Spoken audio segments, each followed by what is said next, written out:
4, 3, 2, 1. Overtime. Hello, everybody. Welcome to Overtime, a show where two NAs and two Us talk about competitive TF2 during overtime. My name is Benpla, and today with me I have Benpla from Frost Hazard, Benpla from the Fireside Cast, and Benpla from Essentials TF. Today we're going to be talking about Poland 2026 TF After Party. So, how are you guys feeling? How's everyone doing? Tired. I think that was the Oh, best man. intro I've done already. That was good. Thank you. Yeah, no. I finally caught up on sleep from blood. I slept for 12 hours last night. I'm I glad to finally hear. caught up. I'm glad to It's hear. called land death. How about you, Jay? How are you feeling about the land death? I didn't get any of it. Instead, I'm driving to Canada right now as we're speaking here. So I got 2 hours up on the drive. I didn't realize the schedule said we had to do it today because I turned pings off. So I have my MacBook as my microphone. It's currently on my lap. I'm driving in the driver's seat right now, and I to get a better mic, I have my phone hotspot turned on, connected to my laptop, and that's how I'm able to speak today. Thank God. Hopefully, we don't get in a car crash.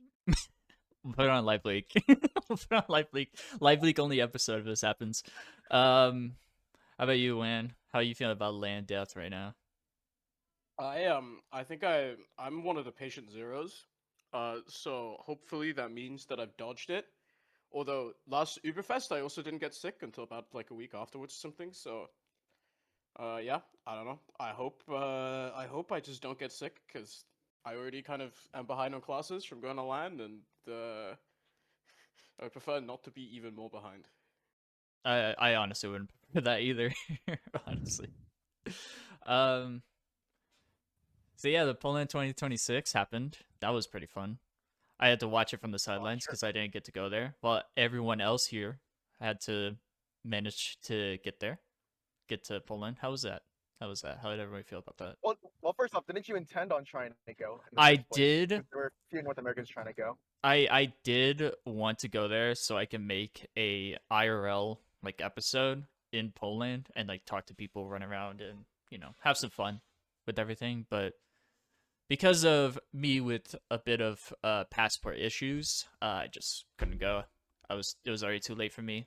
Doors already shut behind me and in front of me. Upsetting. Oh no. At least it wasn't due to any you know, external issues that would probably put a permanent stain on your record. That's No. true. You come in next year, though, right?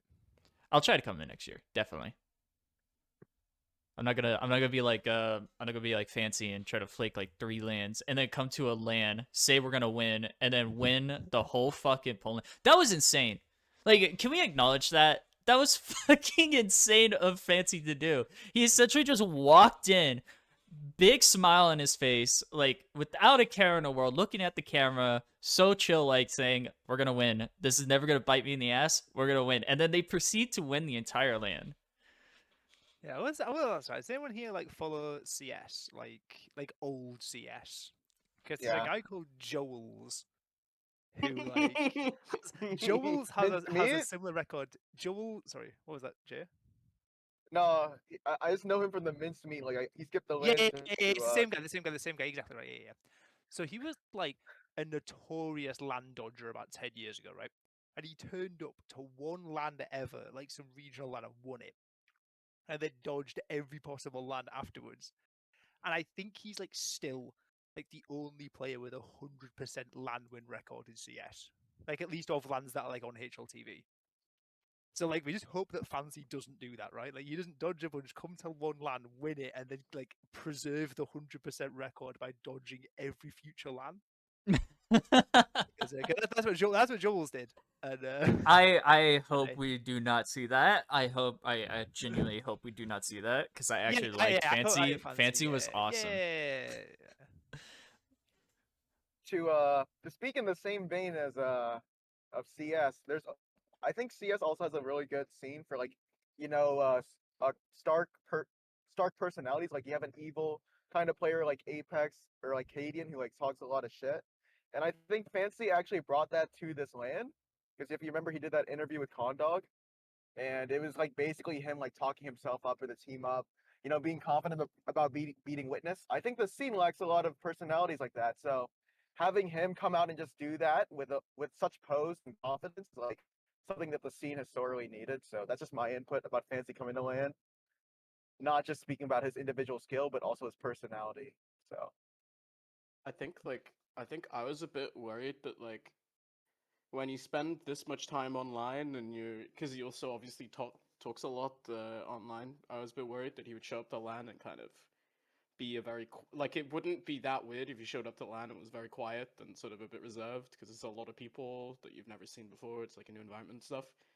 Like wouldn't have been that crazy for him to just kind of be very quiet and not say that much, but he was like the complete opposite. He was like super confident the whole time. It was like fun to hang out with. He's like a cool guy. It was good. I mean, I wouldn't lie if I imagined Fancy just slapping his face before he walked through those doors and said, "All eyes are on me. Let's give them all I can. Let's give all the confidence I can muster out and everything." But I haven't met him. I didn't meet him because again, I was watching from the sidelines behind a screen. very cool person to meet in person. That's for Yeah. sure. I was like, I don't know, I just like meeting people. Like, obviously, that there's a lot of like before we've not really had anyone from NA come to Europe since I-69, and like this land we had like a lot of NA people come over. Obviously, we had 2 full teams, plus obviously CO. We had like a couple of spectators as well, right? Like and Bomo of course as well for DM, and I felt like Yeah, so 15 total. and I had so much fun hanging out with all the NA guys. It was great. Mm, Did you recognize Yeah. any of the NA guys that were in the spectators? I saw Eddie was there. I chatted with Eddie for a bit. yeah, me too.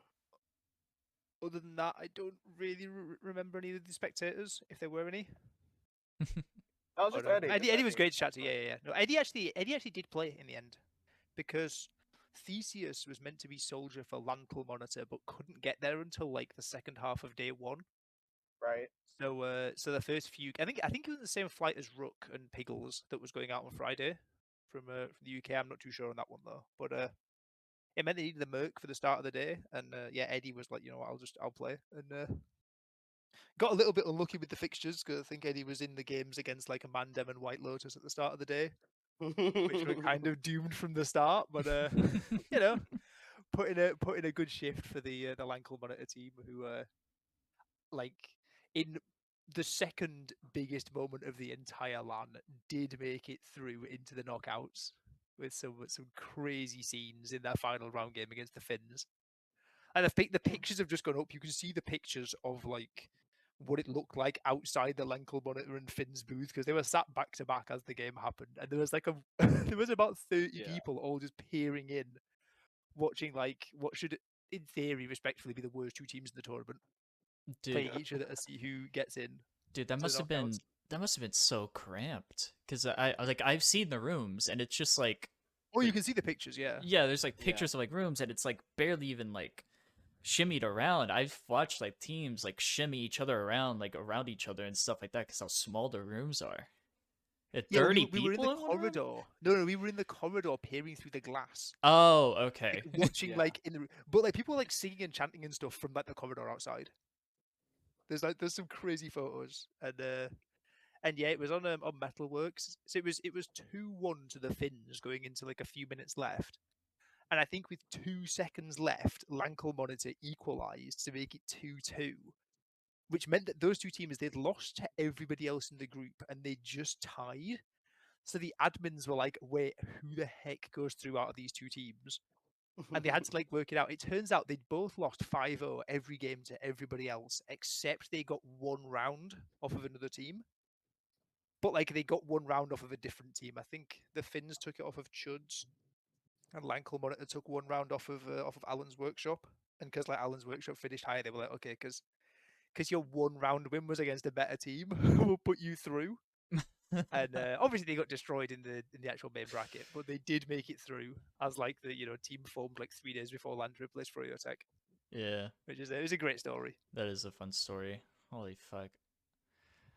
Um, speaking of like the day 1, day 2 stuff, do you guys have any stories about like day 1, day 2?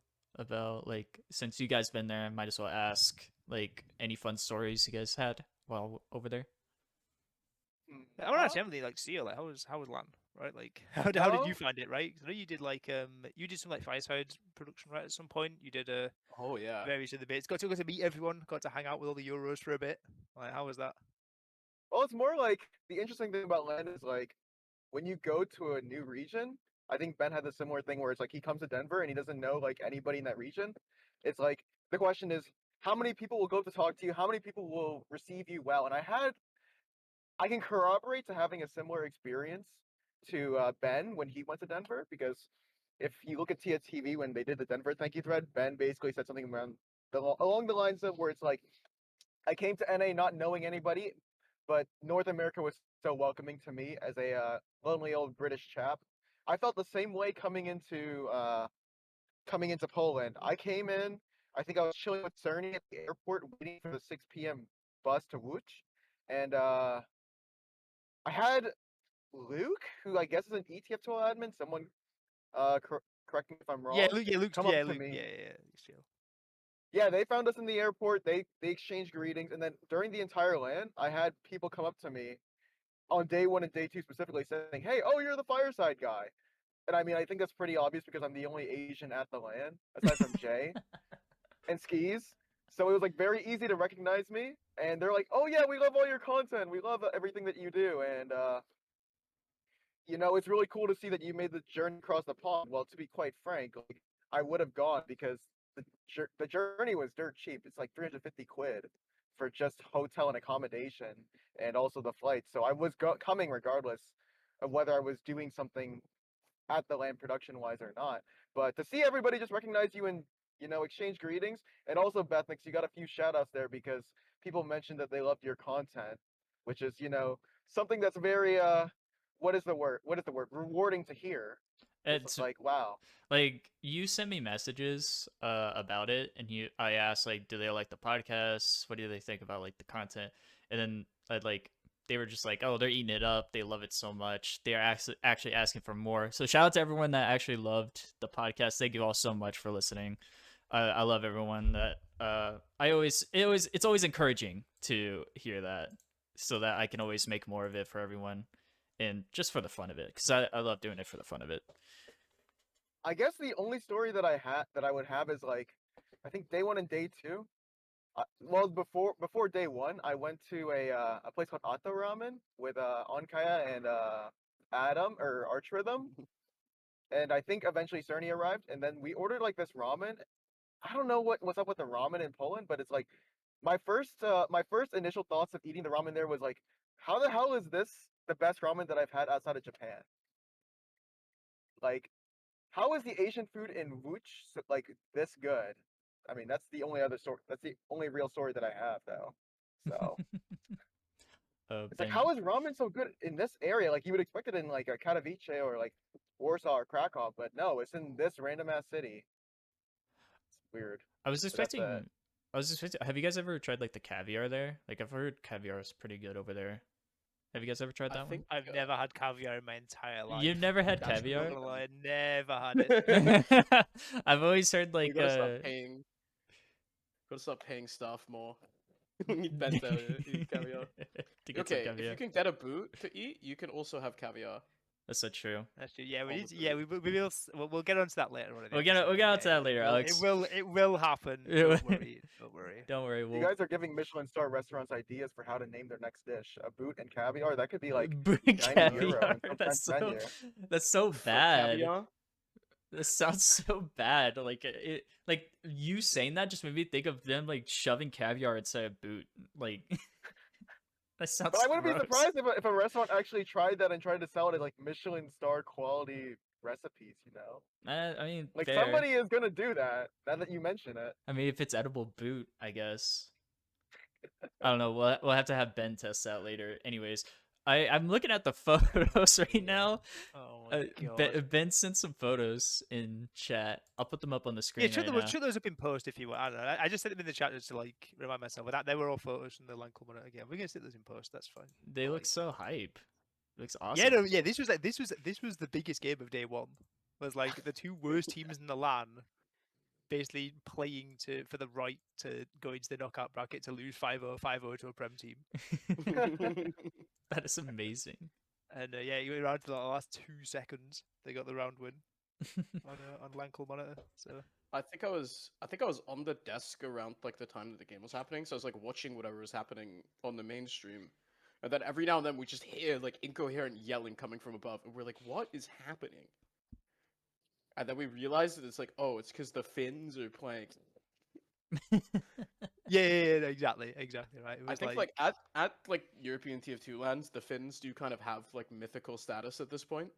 Like they're such, for lack of a better word, they're like, or a better term, they're just such talented drinkers that like they are all like legends of the sport, you know? Like even if they're not playing good, they're still so funny to hang out with. oh yeah, we all love the Finns. Yeah. The OG Finn darn. Speaking of one Finn, goddamn, Yunu is popping the fuck off. I just want to say that. But anyways, you guys want to get into a little bit about Poland in like day 1, day 2? Because I was writing down some Sure. notes about it. Like every You mean day. like the games, or do you mean like just like random stuff that happened, right? Random stuff that happened, and also like the important games, you know, like Witness versus Lotus, Mandem versus Witness, you know, stuff like that, you know. I even got like their logs in the chat and stuff like that, which you can look yourself in the Poland notes if you want to take a look at those real quick. I But guess there's Well, like a couple of actually- things. I get sorry, go on, Sio. No, I actually actually finish what you're saying first, because I want to start off day 1 from like a North American perspective on how production went. okay, But Yeah, we I can think go for there's that. stuff there's stuff to talk about like production and stuff first, and like Yeah. you know before we jump into teams. okay, go for I that. guess there's even like day 0 stuff, to be honest. Like I don't Oh, know. yeah. I think we did a very good job on a broadcast of like mitigating it, but I like since like the Beyond the Summit TF2 tournament, I can't recall a TF2 tournament where the like introing, like from a production standpoint, has been more cursed than this LAN. Like obviously we Like, had what do you mean? like we had a bunch of teams all like drop due to various reasons. Like I guess I mean so the whole reason we're running American config in the first place for this tournament is because the Australians said they would come if we played their config. So we're running so we're like, okay, whatever, we'll swap over, it'll probably be fine. And then like, you know, January, Australians are like, nah, actually we're not gonna come anyway. And then we're, you know, Stupid. stuck with the burger config. Then like the Frenchies explode mentally forever. 2 thank days you to before KM ETF for 12 that. season, by the way, like we Yeah. had like we were still sorting out like prem qualifiers and stuff, and the fact that they dropped meant that like prem qualifiers died. Well, it was yeah. like didn't they make mega a last minute. didn't they make a roster change prior to exploding? Like they replaced like Delhi with Duo or something like that. No, they got So I thought they were gonna live. Demul for duo. Yeah. Okay. Yeah. But then the problem was like they still weren't like winning enough in their scrims, so they kind of just like they ended up dropping out. Obviously, then Froyo like a week before LAN are not coming anyway. That was really cool. Then like we had Mandem didn't win ETF 12. We had some minor emotional happenings on that team beforehand, so we didn't know until the day before that actually June was gonna play anyway, because they low-key left the team before that. Then, like on a production standpoint, we're supposed to have like another person like helping out Condog with like the on-screen like broadcast stuff, and, like content stuff. He unfortunately had to step away like in January, and that completely fucked over like the whole like talent scheduling and stuff, and we had to redo that. Then like 3 days or something before, we found out that Epoli couldn't go either, so we had to like last minute ask Rook to come cast because we were missing a caster. Like, oh my god. It was Yeah, a the thing nightmare. also, right? Remember as well, Joey Guns had to do 2 like not quite last minute, but 2 late roster changes as well. Yeah. Because they were meant to have Warped and Piglets on their roster, and like Piglets obviously could play kind of, but like sort of not at the start. And yeah, like it was whatever. Like yeah, and we'll look at this and we're like, yeah, this we have like I don't know, we've been struck by the curse this LAN. But like, Yeah, I don't know. I think despite that, honestly, like, I think this land literally went as well as it could in terms of like yeah. handling those issues, right? Because I've never known this ever happen for a land before. Like It this was- much I almost go missed wrong my out of our flight, too. control. It was a I think bit I almost insane, missed to be my honest. flight. My God. Oh Wait. yeah, that's right. Yeah, no, there were like 2 days where like snow was happening in the U.S. and Oh, UC were yes. posting like bot mode and I might just not be able to make it because of the It blizzard. is a blizzard. Yeah. Yeah, we got like over 30 centimeters, 40 centimeters of snow, and I was like, dude, I don't know if the roads are gonna clear up on time. But thankfully, they cleared up literally the day before land. So, oh, it would have been Yep. bad. It would have been bad if I couldn't No. make it. This event, it felt so cursed, and it was such like a relief to have it work out anyway. I think even for me, like personally, I woke up I did the ETF 12 finals, where like I had like on the Sunday before LAN, and then I took a nap in the afternoon because I felt a bit tired. I woke up and realized, oh, I'm about to have a cold, so I did the ETF 12 finals cast like on a strepsils, and like the other cheat that you do as a caster is you just like eat honey, and that like saves your throat. So I did that, and then I I wake up Monday and I'm just dead. I'm so like full on man flu. I'm like, dude. So I like spent 3 days. I was like macro dosing ginger to try and heal myself, drinking as much tea as I possibly could.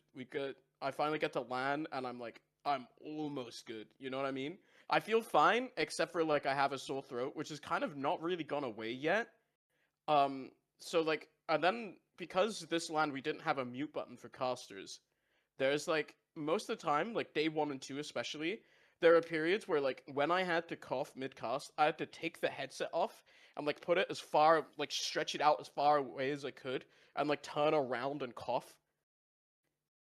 And yeah, but we made it work. You know, that's like the TF2. I think it's the most TF2 LAN of all time, where we just had to fucking deal with it. Yeah, you sounded really sick most of the time when we were listening to your cast, but it didn't really affect it at all. We just No. could tell. From day 2 and 3, I couldn't tell, honestly. Yeah, I mean, think I day could've. 1 was a bit bad. Maybe but- it's because Yeah, you yeah, told me the day information. Day one we got kind of lucky in terms of having 2 really short games though on day 1. Yeah. Yeah. Like, Yeah, that we was good. casted less than 30 minutes total day 1, just because like Yeah. we saw Fjord lose 5-0 to 2 of the top EU teams, which is like sad, but Yeah. also kind of fortunate in terms of Yeah, I think. not and then, putting like, your voice out. waking up. But no, by Saturday, I sounded to me at least, it sounded like you were chilling by Saturday. Saturday was It was a fine. I Korean mean, obviously, food. like, I had some very helpful, like, I reached out to Super beforehand and was like, yo, is it possible, like, do they have, like, a kettle or something at the venue so I can just, like, find some kind of tea and hopefully, like, make it work? And so I had a bunch of very nice, helpful base stack staff members who were supplying me with hot water the whole LAN. And then I also, I mean, I went through, like, a whole pack of strepsils. Bro was But brewing yeah. tea the entire land. Yeah, I was. It was like special privileges as well. Like normally you had to, yeah. That's a line way. Speaking of casting, Randy, can I ask a question? Yeah. Big question for me. Who came up with the whole like speech that you did at the very grand finals? Like, did you come up with that, or like someone else told you to say that and everything? So that speech was, I think, the first time. The speech is, I mean, so the whole idea is heavily inspired by, I don't know how much CS. It's another CS reference. Scrawny does them for like the very big events that Yeah. him and Launders do when they do the major finals. Scrawny always has something, and I think they're sick. So I think I did one for Uberfest where I wrote it like the night before. It was very short, and then sort of due to timing and stuff, I never really I didn't get to do it the first map. I had to like shoehorn it in map 4, but I really liked it. I think for me it was like one of the coolest things I did that LAN, and something that really helped make that final super special for me.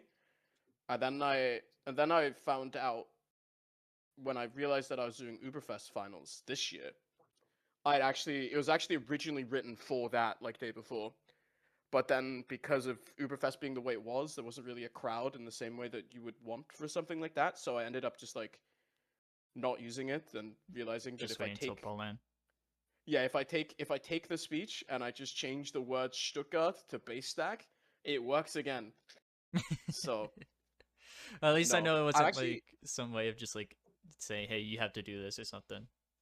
no, it was entirely like that was kind of just me wanting to do it. Um, and it's also I think it's a bit of a risk. Like you kind of to do that, you have to really sell it. I haven't fully listened back to it to be honest. I remember in the moment not being entirely happy with my delivery of it. I think but I had to do it a bit differently than how I'd practiced it because of the general sort of noise level of the venue. And I was like, if I need the audience to actually be able to hear me, I have to yell like way more than I actually would want to do it. So it ended up being a bit louder and a bit like I didn't quite do it the way I wanted it to, but it was still I think it was still fine. No I one th- complained Yeah. about it. Which is good. Timing wise as well, like it didn't go exactly to plan because like No, I know originally we wanted it so that the speech because we'd obviously spoken about this before, right? The original plan yeah, was we wanted it to go like speech finishes and then like the speech finishes as the demo is rolling out, and then I basically take the first mid fight.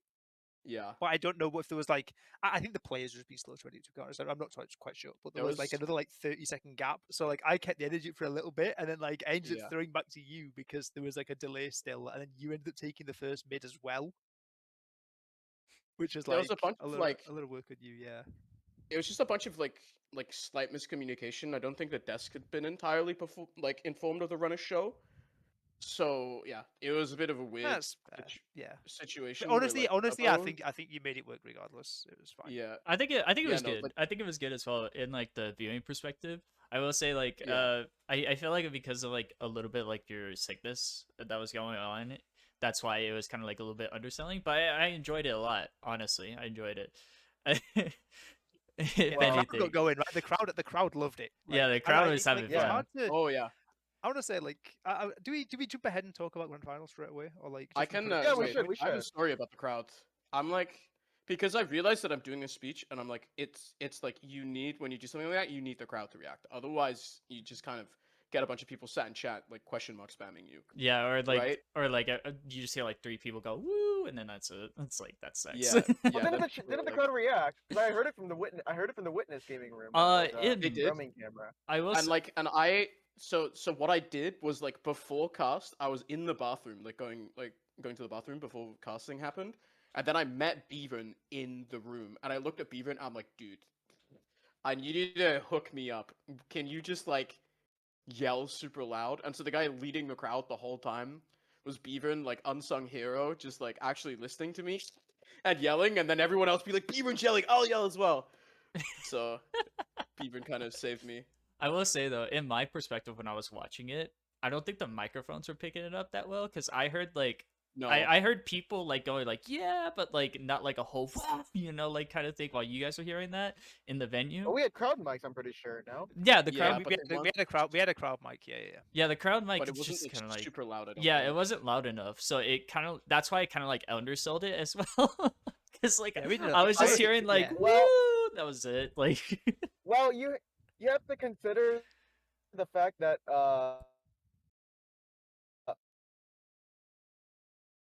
The You do fact have to that, consider so- the fact. and then the morning of you guys gotta it was remember, he's in a car. scrapped.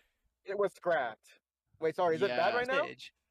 Okay. Yeah, you dropped. Go you on dropped. without me, You go on dropped without me it. for a bit. You dropped for a second. You're Oh, good no, now. I Am give it. Yeah, Am I good now though? Yeah, you're you're good. good now. Yeah, Okay, you're so good. yeah, like I said, like the day prior, up until 4 a.m., they were setting up a land stage, and it was scrapped the morning of, just as DM and White Lotus were setting up for the lower bracket Mm. semifinal.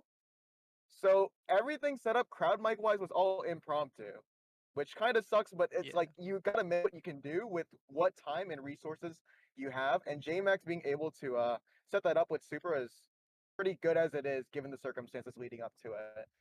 Yeah, I'll say I don't know what it sounded like online because literally I No. haven't watched the VOD back. Honestly, I've No. watched one clip and that is the final minute because JMax sent it to me and wanted me to put it on stream and I was streaming the other day. But that's all I've seen, really. But like from in the building, that Yeah. crowd was really good. Like Yeah, that's at kind the of start, literally, like, you're shouting, and like I like there's parts where like unless us two were shouting at each other, like we couldn't hear Yeah. like each other, right? Like because the crowd was going crazy. I think it was very like I think like we kept playing to the crowd obviously. Yeah. Which I know that the people at home were a bit like, what are they doing? We can't hear anything. But like, or like I know there's a bunch of people going like L crowd and stuff, but like they were responding to us. It just wasn't really like showing up on stream. Yeah. And that's one of those where like honestly, like as a caster, like having a crowd there to respond to you is so fun, and you're kind of. I think at least for me, I was just like, I'll just prioritize the people that are in the building, and even though the Yeah, audience at home are a bit sad about it, like that doesn't matter to me. I'll Yeah, just it's yell anyway.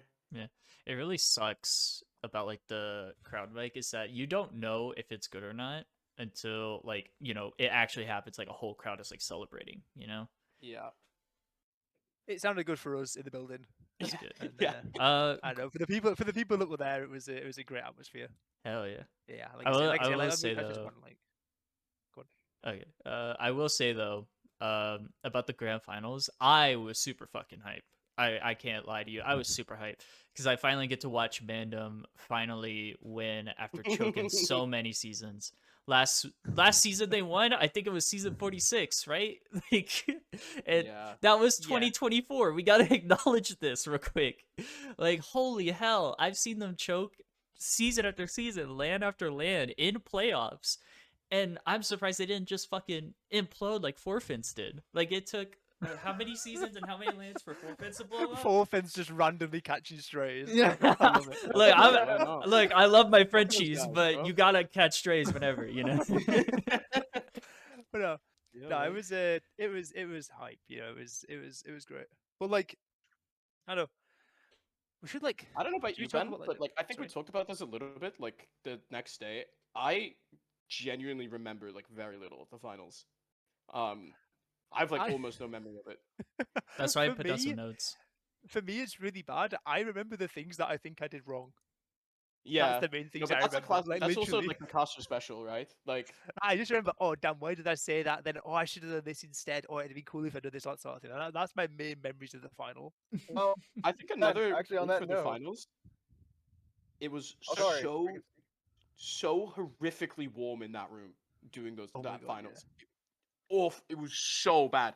Like I think there's a couple. I remember there being a couple times where I'm like slurring my words, and I think it's literally because it is so warm. Like- Literally, I looked across it. The sweat was like pouring off of both of us as we're going. Like, was- especially by the yeah. time it got to like game 4, game 5, right? Like, Yeah, it was rough. But no, we can.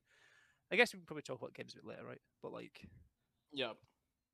I don't know. Okay, the one other thing I want to say is right. While we're here talking about like production and stuff for like the stage games and everything, right? There's one thing I do remember about the final that I want to bring up because I think it's worth bringing up, right? What that I do actually remember that about like that game. I think the observing in the grand final was amazing. Genuinely. Yes. Oh, I agree. Like honestly, like that, like for a game that was like 4 hours long as well. Like I think Samus actually put in like a generational performance observing because like Bagel Yeah. was in there as well, right? Like it's honestly, like every map it was. That's a 7-round game amazing. too. Yeah, but it honestly, like that made our job so easy. Like I was basically looking at like the live production feed like the whole time, like the whole final. And I think it really added to it. For that, Well, like, I actually want to add to that because like I think Samus is probably the best observer in the game. I've exchanged a lot of theory crafting with her when it comes to observing, and I actually prior to because I did the observing for the Denver Grand Final. Mhm. I actually like prepped for that land by watching how she observed some of her games. So, I feel a bit vindicated that I am essentially a Samus student because you can Yeah, see no, how it's good she is genuinely. when she And observes. it's the one of those final. things as well, right? With observing is like it. Like casting a game is like kind of different, right? Because like you are always trying to cast off of the live feed as much as you can, so you notice like the observing a bit more, right? But like even as like a casual viewer, I feel like when something's getting observed, you notice when something's gone wrong Yeah. more than like when things go well, right? It's so easy to say, "Oh, Tito's whatever," right? They've missed something, whatever, right? But like if you actually sit down and you actually try and observe a game yourself, you realize how hard it is, right? I've been observing now for like I've done like 9 months of it, and I'm like I've still not reached like mediocre yet, like. And you There's see like how hard you have to work to build up like the muscle memory for it, and just sort of see the future. There's a really, really good video about CS observing that exists somewhere on the internet.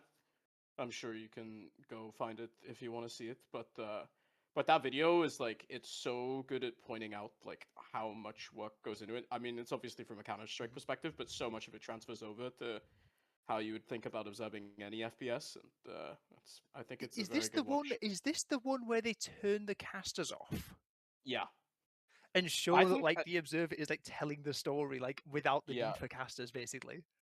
and I think like especially like Samus, she can do the same thing, right? Like obviously TF2 is a bit more complicated, and there's a lot of things happening compared to Yeah. CS, but that's kind of the goal for observing, right? Is you want to, like, even if the Yeah, no, casters for are sure. muted and they can't say anything, that they can still like Yeah.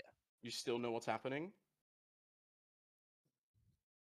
Well, no, yeah, it was yeah, that's just one shout out I want to put in because I thought it's Yep. well deserved, honestly, given how especially for like a 4-hour series as well. Like I was flagging by the end of it, like as well. It was, I know it was a fast game as well, right? Like, but Yeah. but no, it was good. And it's good to have Onkaya back as well, right? Like it was the last last event away on Onkaya for. It was great to have him. Arcadia. Was it Arcadia really? Yeah. I was Wow. talking to him. I got to take the bus with him from the airport on day 0 on Yeah. the Thursday, and he was like, "Yeah, the last time I've done anything was like Arcadia." So I might be a That's little 4 bit years. rusty. 4 years. Yeah, no, I didn't I didn't see too much. To be fair, I didn't. We only casted the Unkaya games on day 1, and they were kind of quick and 5-0, right? So, Yeah. but like the other games I saw, we couldn't tell if there was any rush there. To be quite honest, at least for me No, as a viewer. Watching it, there wasn't any rust. Because he Yeah, did we the were- lower bracket final prior. It was very Yeah, good yeah, to yeah, watch. yeah. The Witness White Lotus, yeah. No, great stuff. I think also, just to add as like a final thing to observing is like, you have to understand that there's a lot of visual clutter, or at least a lot of clutter, because there's like multiple mini fights going on. Like if you watch Overwatch League, when it did exist, that is, they also have the luxury, the observers, of relying on a free roaming cam feed, so you can have multiple perspectives into a fight. Whereas in TF2, yes, there is there's something called static cameras where you can set up fixed camera positions in the map. For the most part, Samus is relying on what she sees in front of her. Samus and Onkaya rely on what they see in front of their screen. They don't have the luxury of a free roaming camera to see if they should switch to somebody that's off camera. So TF2 observing is probably what I would think is the hardest like game to observe, given the resources that you normally have for a LAN. So that's all I have to Yeah, add. yeah, no, it was good. We yeah. I guess do you want to talk about games? Or is there any more like production stuff to talk about? Obviously, like I not want having a to. stage was sorry. I want to say one thing as well. Shout out to Legao TV for production as well. Like, can we talk about that a little bit? Like Legao, I don't know if you guys know this, Sure, yeah. but I Legao, know they were partners, right? yeah, did, they were like, partners, but like they would Portuguese language. every time essentially TF was casting the match, they would also cast the same match, but in like Brazilian, which was really interesting to watch because it's like the whole world is watching now. You know what I mean?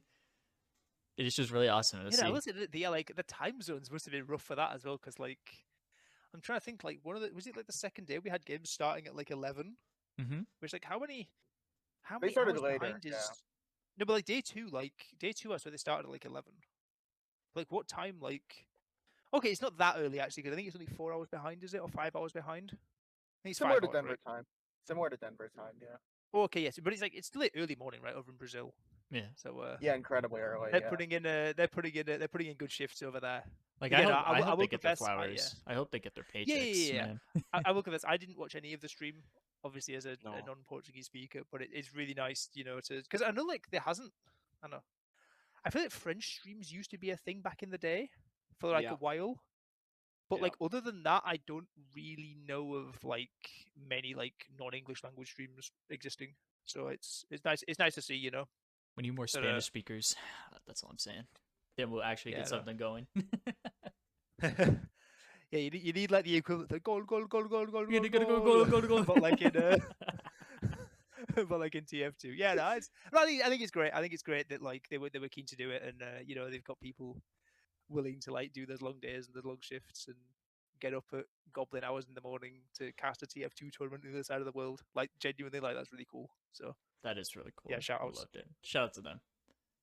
Yeah, but if we want to, we can start off with day one and everything, and talk about like the matches. Stuff Sure, like yeah. that. I wanna Yeah. say one thing. I want to get this out of the way. This is really funny to me. In the notes, I put EB nappers more like easy clappers. The reason why I put this in there is because the Demo Knight Team Sorely got rolled the entire way except for 2 matches. Like, holy hell, they won against Compound, which ended up in like the lower brackets of the upper bracket, and then they immediately got bogged down and then like lost and won another match and then lost. And it was like, oh my god, that was terrible. Yeah, the thing with EP Nappers, right, is at the end of the day, they just are kind of like a D2 team that is like nerfing themselves by having a Demo Knight. Yeah, no, but Like those the players on it, like that team, right? Like aren't like they're good. They're like D2 level good, but like they're not like, you know, when you look at like the Aware team that made it to Prem, right? yeah. That was like when the Aware team won Div 1, they had 5 players that were all probably on the right teams capable of getting Prem playoffs, plus a Demo Knight playing in Div 1. Yeah, Right? This team is like team of D2 players with a Demo Knight, which I'm sorry, I'm not a believer. I think it's nerfing yourself and shooting yourself in the foot to run Demo Knight, but like Yeah. they do make it work. They made it into the bracket, didn't they? Because they beat the Compound and that like got them a better head-to-head score, I think. yeah, they did. But like, here's the funny thing: they got out. This is my favorite bit. They got out because they went up against Joey Guns, the Varnu team, Mhm. and Varnu just decides to play full-time engineer and completely countered the Demo Knight. You know, do you know the score? Do you guys know the score? No, I've not seen. I imagine it's 5-0, right? Because it's a Prem team versus a D2 4 team, so, fucking like- 0. 4 fucking 0 What, on Bagel? because of Was an that Bagel? engineer. Bagel. Because of That's our Bagel, new that, engineer. yeah. That's all he did. He built a level 2, and then they just sat there. It just took the point. And then whenever the Demo Knight team or Demo Knight died, the entire team collapsed. And so Varnu just moved his sentry up to forward hold, and then did that for the entire round, and then kept doing that over and over again. And Yeah, then that is- that is- I it went don't- down to a yeah. point. It went down to a point where Yunu started playing shortstop and completely Yeah, I don't out want to DMing ruin them. the parade too much, but I think It's a lot really of funny. that difference might be the fact that like that team could probably 5v6 anyway. Yeah, it was just really Because funny. like it's like a team honestly, of like decent Prem players, right? Like, but yeah, like it's fun. It is fun. like you think But like yeah, a Demo Varnu's been Knight would trying be like the engine. best Was map. this was Bagel, I assume. Was this Bagel?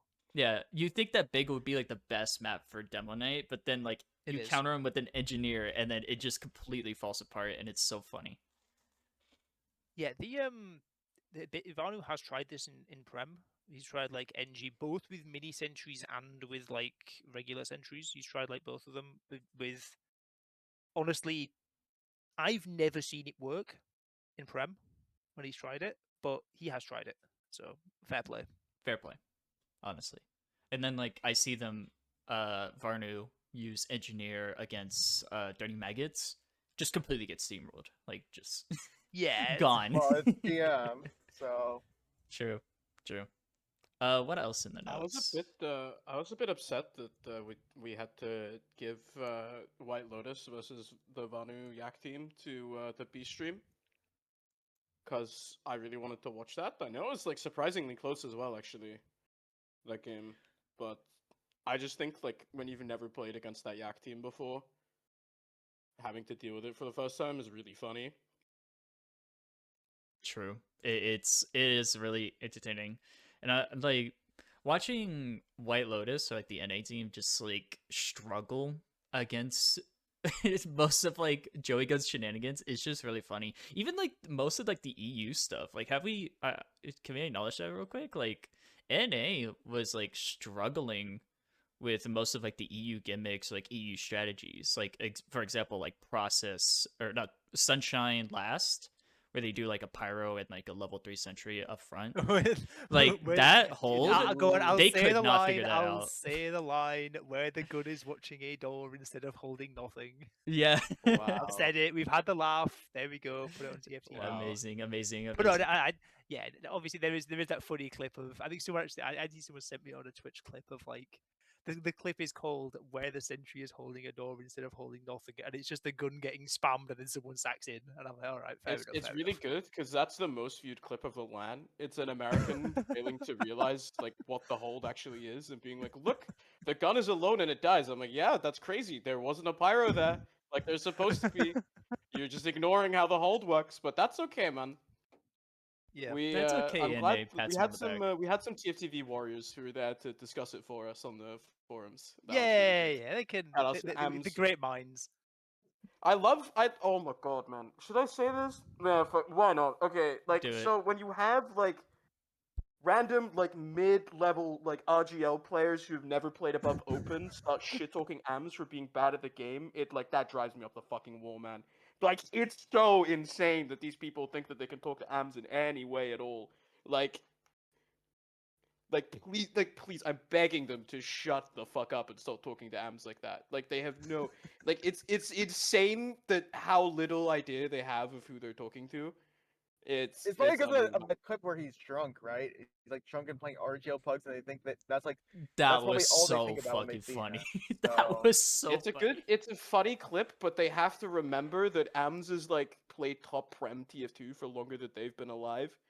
They're probably They- just yeah. boomers. I don't think they even realize that. To be honest, This is my with you. freaking problem, man. Oh my god, this is why I had this discussion. We can talk about this now, because you've rage baited me fully.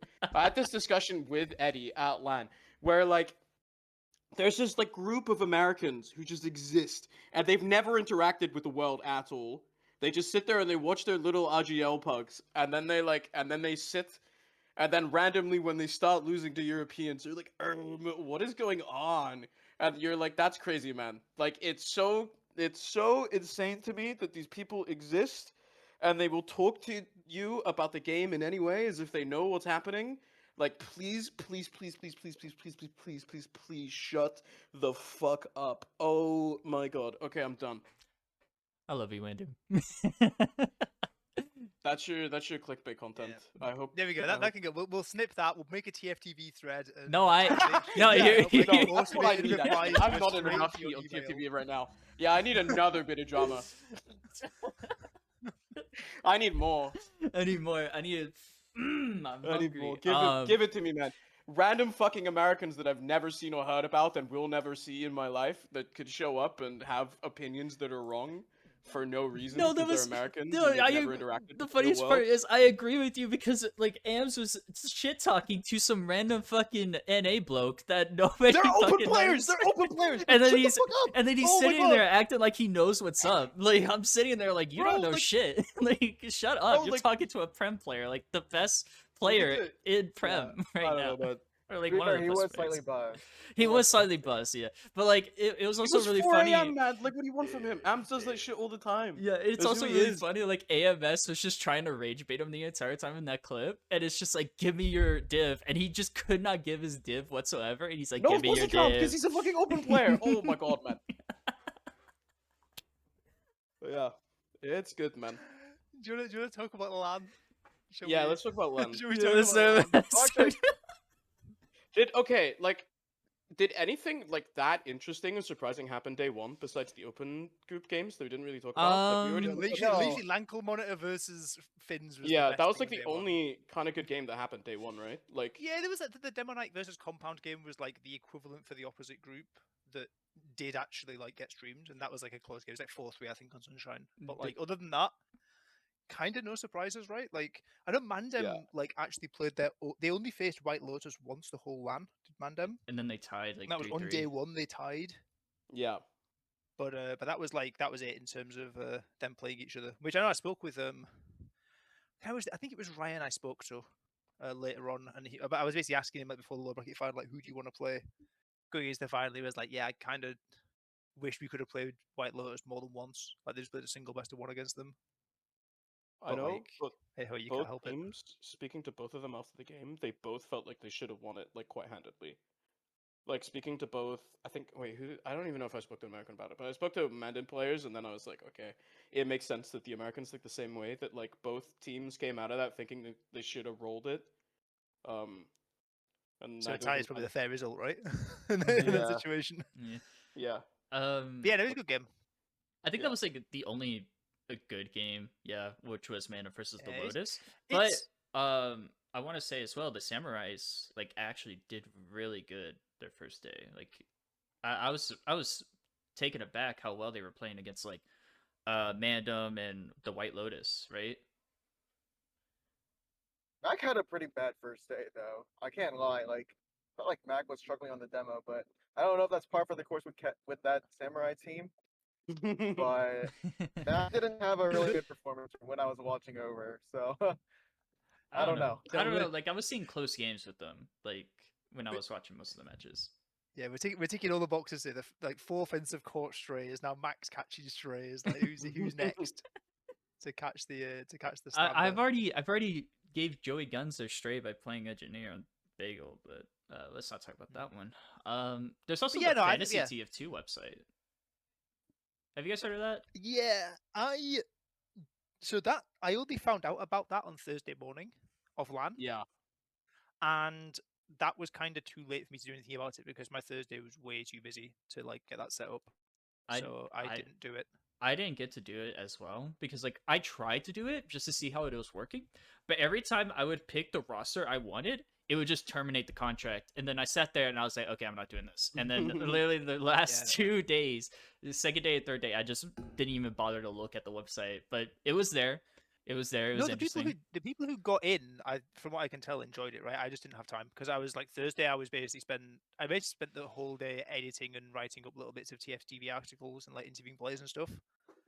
So that was like and doing other like little odd jobs around the venue. Also having mad rushes to the supermarket for various things that I needed to grab for production stuff. But yeah, it was fine. I didn't have time to set it up. I know I saw there's talk of running it for the next ETF 12 season, so I'll be keen to do that if Hell like if they're wanting if they're gonna run it, I'll make a team. You know, I'll have a go because it does look fun. I just this time I didn't have time, unfortunately. For anyone listening right now, go in the comments and give me your fantasy TF2 team, and then that's it. What else was there? I mean, I also heard that like this was okay. I don't know if I should bring this up fully, but it was in the stream, so I guess it's fine when they were talking about it. That Mandem on the first day was having a bit of infighting, and I was kind of worried for them on the first day when I heard about that. I think it was more so like after losing ETF 2L in the way that they did. So like the weekend before we had ETF 2L playoffs, and they played 2 best of 3s on Banny config for the first time versus 30 Maggots. versus DM, and we were just kind of on Metalworks last forever, watching Mandem trying to push, and they ended up losing both like upper bracket finals and finals to like very close best of 3s where they kind of got comebacked on both times, and I think like that really played quite heavily and kind of blew up a bit after the finals. But I'm glad that they fixed it. I think the infighting, like by the time LAN rolled around, I think it was completely fine. They were all good again. I felt like seemed to me. I felt like when it came around like second or third day, I didn't hear about it anymore, but also saw that they were just, they were slowly upping their game more and more, and like, Yeah. managing it till, they got the grand final win. Congrats to them. But I don't think I can recall anything else that happened on day one, because day one was mostly like a nothing burger besides like, Mandem versus White Lotus and like a few small tidbits, if anything. Barely any upsets, anything like that, Yeah, I don't know. Like so I think Ben and I both spent like most of day one just like on the desk. And then yeah, it was the really cool experience. If you go to LAN in day one, you cost a total of like, I think Ben said under like 30 minutes day one. But then it's like, I mean, you're at LAN, right? So you're still kind of costing you're still like doing desk work the whole day. I know Ben enjoys desk work way more than I do. I kind of do it because I have to. But it's a bit like it was a bit weird day one. And I think also like I was a bit worried, like coming off of Uberfest, where we had a grand total of 0 upsets and a grand total of 0 map threes for the whole tournament. And after day one, I was like, oh my god, we're just gonna do the same thing again. Where like everyone just kind of loses 2-0, and there's no upsets at all. Everything goes exactly how you would expect it to. Like even the two like closest teams of the tournament are like just kind of playing 2 maps and then it's over. Like I don't know. I honestly just expect those now. Like that's why people don't watch day one, because like it's mostly just like rolls or just like nothing really happening in day one. That's why people wait for like second day or like grand finals, or like the playoffs. I think it's also just like I mean, it's like best of one maps, right? And best of one on normal ETF 12 30-minute config, it's kind of limited how interesting or exciting it can be, to be Yeah. honest. Like, and the stakes are just not there. It's also a bit weird that we ended up not having an invite group, right? But that meant that like there's a lot of times where the discussion on LAN is always like, should we just focus on the invite teams and like the top 6, or should we like actually give some of like the lower tier teams a bit of coverage as well?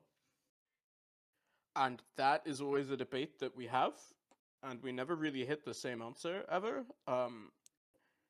But I think we got a good. I think we had a good balance this time, honestly. Yeah, I think I agree. Because I think like we did cover a couple of like the on paper like less top tier games, but the thing as well we have is that when we have a group, right, where okay, let's be real, coming into this LAN, there were 4 teams that looked clearly better than everyone else. Yeah. Mhm. So that's 2 of them in each group, right? If they're playing any of the teams below them, with the exception of Group B, I think, where like the Kekmano and Samurai team could have run close against them as well. I think you look at the possibilities for those games, they're probably all going to be 5-0s. There's also teams coming up from the qualifiers. Yeah. Those versus anyone in sort of the middle of or to the top of the pack are also probably going to be 5-0s. So you wipe out all of those games, and like we basically always took games in the pot that were left. Like, yeah, there were a couple of 5-0s on stream, but like I think we had a good balance of games. We had the demo night game versus the compound, which was like the deciding game of Group A. We had some of the top teams facing each other. We had a lot of American representation on stream on day one. Like I think the balance was, it obviously is never going to be perfect, but I'm pretty happy with how it looks at the end. Yeah. Yeah. I think I would tend to agree. It's also just like, I mean, I think you kind of have that day one for everyone to kind of get settled in and like warm up, both for players and also for production.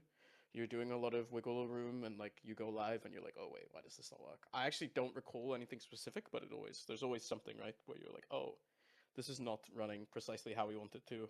I know there's a bit of stuff with custom microphones not being as sort of sharp as you're used to, kind of. But yeah. Yeah, my thing with this is, right, like, so it's like every LAN I've been to, this has been the same way, but I never know, like, when JMax looks like everything's on fire and everything's breaking, I'm never sure, like, how worried to be, because, like every LAN, it's like, okay, like, it looks like everything, like, if you just, like, if you don't understand anything about TF2 or the broadcast, you can't see what's going out to stream, and you see, like, you see how stressed he looks at times. You're just like, oh my god, like we must be broadcasting like a black screen on Twitch, right? Luckily, it like wasn't the case. from my eye, like I didn't actually notice the things that were going wrong, if anything was going wrong. So No. I think this it's one of LAN those. was like, Just good. I know that there's a lot of stuff that we wanted to have on broadcast that wasn't working day one. Like replays were supposed to be there from the beginning. It was supposed to be one of CEO's primary jobs, and it just wasn't working until the last day. We wanted a stage setup, and that we kind of had to scrap it a bit as well. Like there's a lot of extra stuff that we wanted to have that we ended up having to scrap. So there's a lot of like, I know day one, JMax was like walking around being like, it's not doing what I want it to, but it is running and it is live, and we have feed and we have audio. Yeah. Yeah. Can we like talk about things that got scrapped, right? Can I talk about something cool that didn't get scrapped, right? Yeah. The content. Oh yeah. Because the content, like I don't know, it felt like this LAN we had so much, of it, and like even when there were like gaps and stuff, even on day one, we had things to fill. Because as of like the Thursday, so like day 0 of LAN, like there was already content getting recorded then. Like there was the Condog walking into the venue with like the mic doing his like little speech. There was all these like weird like game show things as well going on, like interviews, that kind of thing. Like How was that mostly planned out? Did you guys like on day 0 just ask people to just come in and just start recording?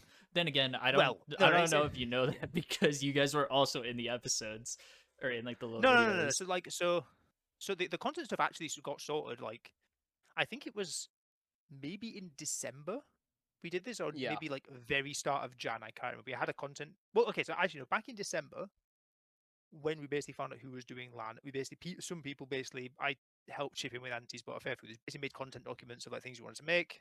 Mm-hmm. Had a meeting like 2 months out from the LAN saying, okay, this is the list of things you want to do. This is how we want to make it. This is like graphic stuff, video content, movies, interviews, all that stuff. This is how we want to do it. And then basically we had like a big document written down like months out from the LAN. And with things delegated for, okay, this person's going to do this on site, this person's going to edit this person's responsible for filming that, all that sort of thing. Yeah, So 'cause it was it a was so lo- clean. It was very like It was so What were you saying, clean. Patrick? Sorry? I loved it. Like from yeah. a, shout No, from a shout video. out to the people that made it happen. You know, like it's Shout out a to them. lot God of work. damn, hard work. Yeah, that's Yeah, like obviously, yeah. Condog, but then of course we had Adam Archertham, who's kind of running and editing a lot. I know Anti was doing a lot of work for it as well, especially pre-LAN, like organizing everything and stuff. It's a lot of work. Yeah, no, it's and also as well on top of that we had so I think it might have been something that we did at Denver as well. It was certainly something we like tried to do at Uberfest and sort of mostly got working, but we had like a proper backdrop for photos this time. Was to get photos of every player and team on day 1, so that for the rest of LAN you can actually use real pictures of the people on stream. Yeah. Because especially if we have roaming cams at a LAN, it's like important. So if I'm a viewer at home and I'm like, I don't know, like I see a camera pointed into a room and there's Boulder there sat at his PC, right? And I've never seen I've never been to a LAN. I don't know what anyone looks like. I don't know that's Boulder, right?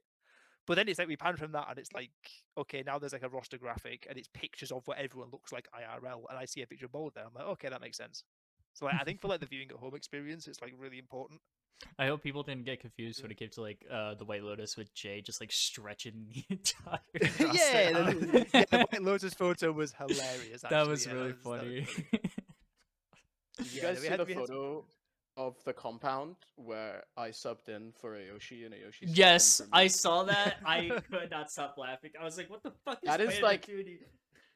I can, yeah. This is like, it's also like an ancient lore in joke between Ayoshi and I. At Copenhagen 2019, there was an unnamed player at the event that wanted to be unbanned so Ayoshi and I were playing at Copenhagen 2019 on team together while he was still head admin. And then this guy was trying to get unbanned. And at one point, he like comes up to Ayoshi and he's like, yo, we need to talk. You're Ayoshi, right? And Ayoshi looks at him and he's like, oh, no. Sorry, I'm not Ayoshi. Points at me saying, I'm Wandom. Points at me, says, that's Ayoshi, as I'm like walking off to do something. So like since like 2019, we've been running the bit of like I'm Ayoshi and he's Wandom. So to get to bring that to life and like fulfill it was actually really funny. That is And I'm so very peak. happy. That's so peak. Very There's happy one that- obvious question though, right? Did this random person get unbanned? I don't I'm know. presuming no. I'm presuming no is the answer. I feel like they faded into obscurity a little bit. I actually have no clue like what ended up happening to them. To be honest, am I super invested in finding out? Not really. I'm sure that they're doing fine. But yeah, no. It was one of those bits like that Ayoshi and I have been running internally forever and getting to Emily being like, yeah, nah, run it. It's really funny. So Yeah, if you go in the if you go in like the you swapped like name tags as well, right? yes, As he well, took a yeah, photo nice. with my name tag on it. I also My extremely good handwriting. I also want to say like speaking of like the roster, like did you guys see Piggle's picture? Yeah. That was Yeah. so Oh, yeah. that was so funny. I love that one so much. It's I'll put it up on screen, but what the fuck? He was so cunting. Like Dude, Pickles is one of those people where like he just is like the heart and soul of the community in such a beautiful way. You just kind of you can't get mad Pickles at is him. one of those people you have to meet to understand. And yeah, I I, really I feel like having I him at LAN don't was have amazing. to meet him. I feel like I don't have to meet him to like understand this man because he's just every time he's on screen, he's always so entertaining. It's so much fun to watch. What else was there? Like I think on second day though, like second day. Yeah, there was the Condog show. There was also like I was looking through the logs. I was looking through the logs and watching mostly Mandem because I like Mandem. And I noticed that Fancy kept getting 9k damage like constantly. I saw that and I was like, holy shit, he's actually like like I know this is like tooting horns right now, but like it's actually really spectacular how like getting consistent 9k damage on his first day of LAN or like his What you got to first time remember LAN. is like when Witness were prepping to come to Denver, like the team. I don't know if it was exactly the like it wasn't far off this exact Mandem roster, was it? One that they were playing in like scrims. No, It it was was pretty close to this yeah. roster. Yeah. I don't It remember was what like was swapped around. But yeah, it it was very maybe a couple close. of players different, but it was they had Yeah. like Fancy was on it, Boulder was on it, Ryan was on it, right? It was like it was this kind of roster that they were training against. They were just practicing on it days on end against this team. Yeah. So like when Lucas turned up to Denver and destroyed everyone, like this is who Lucas was his training partner was for like all that time. Yeah. Basically, so I yeah. just like I don't know, my head was like whipped around. And it was like it was also another crazy thing is that like Lucas just upstarts him in like the upper bracket finals by getting 10k damage in one of the logs. And I saw that and I was Yeah. like, let's go, Lucas. Yeah. My lord. But day 2 was when like Yeah. the games on day 2 were well, okay, again, like I was sort of in and out of watching them, obviously, like because I was, busy doing things. I remember, like before, I remember very little of the actual exact things that happened in the Witness versus White Lotus game. I just remember it being a really fun series to cast, Yeah. and that upper bracket final was also mega entertaining. Yeah, there was a few things that happened during that time. Like Witness wins both of the maps. But on product though, like there was so much that was there was a lot of funny moments that happened in product. Like it's literally White Lotus C9ing last second. Like Oh god, like yeah, they it were was trying nuts. they were trying to hold the point, but then like one jump out and then one jump back in and then they lost. It's like god damn Yeah, it. there was only one player alive on Witness. So I think it was 5v1. Yeah, he was fighting so hard. I can't memory. remember who it was. I think it was I don't Yeah, I don't, I weren't don't they think it was trying I not think to it deny their was spawner or something. It was like I think it was Slimnish. I think it was Slimnish that did that. Like he was fighting tooth and nail and then like to like stay alive, but then he C9s. Yeah. Just like by an accident. I was like, oh god.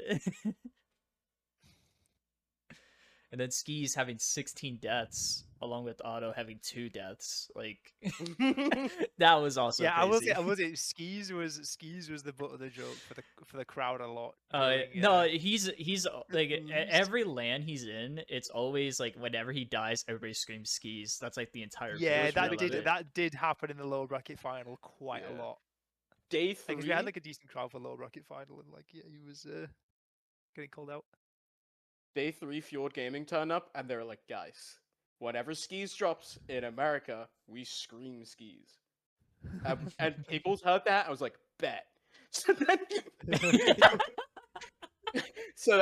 So then we just started doing it, and then they had to be like, no, it's just when he drops. Because for a bit, it was literally Pickles sat in the crowd screaming Skis every single time he died. At a certain point, they're like, no, you have to chill a bit. It's not that bad. Dude, the misuse of the power, but he knew what was happening. Like, he figured it out, bro. He knew it. It's so fucking funny. I really want to meet Pickles, man. Please, Pickles. I need to meet you, bro. Can Metal. I interject and say something real quick about Witness on day 2 and 3? What's up? Yeah. So I think this is like more so a serious point, but I think it's very noticeable when you watch day 2 Witness and day 3. I mean, this Witness at this land versus the Witness from Denver, because I think Yeah. Hugo and Celantis are like very stark contrasts in terms of how they approach the game, and it's very noticeable when Witness want to do a few of the strats they wanted to do with Hugo. For example, Sniper from main on Gully Wash, and then they pressure the cap with Lucas sticking cap. Like, if Celantis wasn't on Sniper, like, because if you think about it, the flank scout should ideally be the sniper for the kind of strat. And because Celantis is more so the domineering off class versus the iteration with Hugo where Ixie would normally be sniping in that scenario, it actually limited Witness a lot, and I think it was glaringly obvious as to, how it affected them during their matches versus Mandem in the grand final and the upper bracket final, to where if it was maybe Hugo playing in that scenario instead of Celantis, who would like to call his own strats and has a more dominating voice in terms of how they want to approach the game in these sort of scenarios, it's like there's times where I'm thinking where if they had Hugo, that strat would have worked, but because they had Celantis, it just didn't work. So that's the only thing I noticed about Witness that made me think if they had Hugo, they probably would have had a better time at this land versus Mandom. So that's all I have to add. I think so. I didn't get to speak to them too much at LAN, but like I think one of the big things for Witness was, I think they took a big blow to like their mental when Froyo Yeah. ended up dropping out, right? Like I know that I mean, they played against Mandem a lot, and obviously they ended up playing that really close finals that they obviously didn't want to lose, but like the big driving motivating factor for them was the international aspect and proving that they're the best team in the world. And I think they kind of, with Froyo dropping out, they kind of didn't feel like they had that opportunity to fully do that. And it felt like kind of they were a bit like checked out compared to what we normally see. Um, I don't think I mean, yeah, they weren't looking. It was so weird, right? Because after day one, everyone was sat there. I remember having conversations with like everyone, and everyone was like, "Oh yeah, it looks like there's Witness in this tournament, and everyone else is way worse." And then come like day two, Exactly. everyone's like, "Wait, what is going on? What happened to Witness?" Well, the thing is, Witness were in the opposite group to both of White Lotus and Mandem, Yeah, so they did 5-0 like everyone on day one, yeah, and then day two comes and it like obviously DM like I don't know they've just got a thing with Witness, right? Like it just always happens. They always lose. Like I don't know what it is. They they got rolled. lost. It was 5-0 in like 12 minutes, wasn't it? It was like that was supposed to be Yeah. like the highlight game, were, like, like- new Prem champions Bomos on LAN versus Witness. But I was trying to no, push really hard to get that on mainstream. So I was like, "Why are we not doing that on the mainstream?" it We're looked like putting it'd be on a good game, Fireside. didn't it? It's just yeah. And then, yeah, no, JMax was right. Max That the was Oracle. not a good game.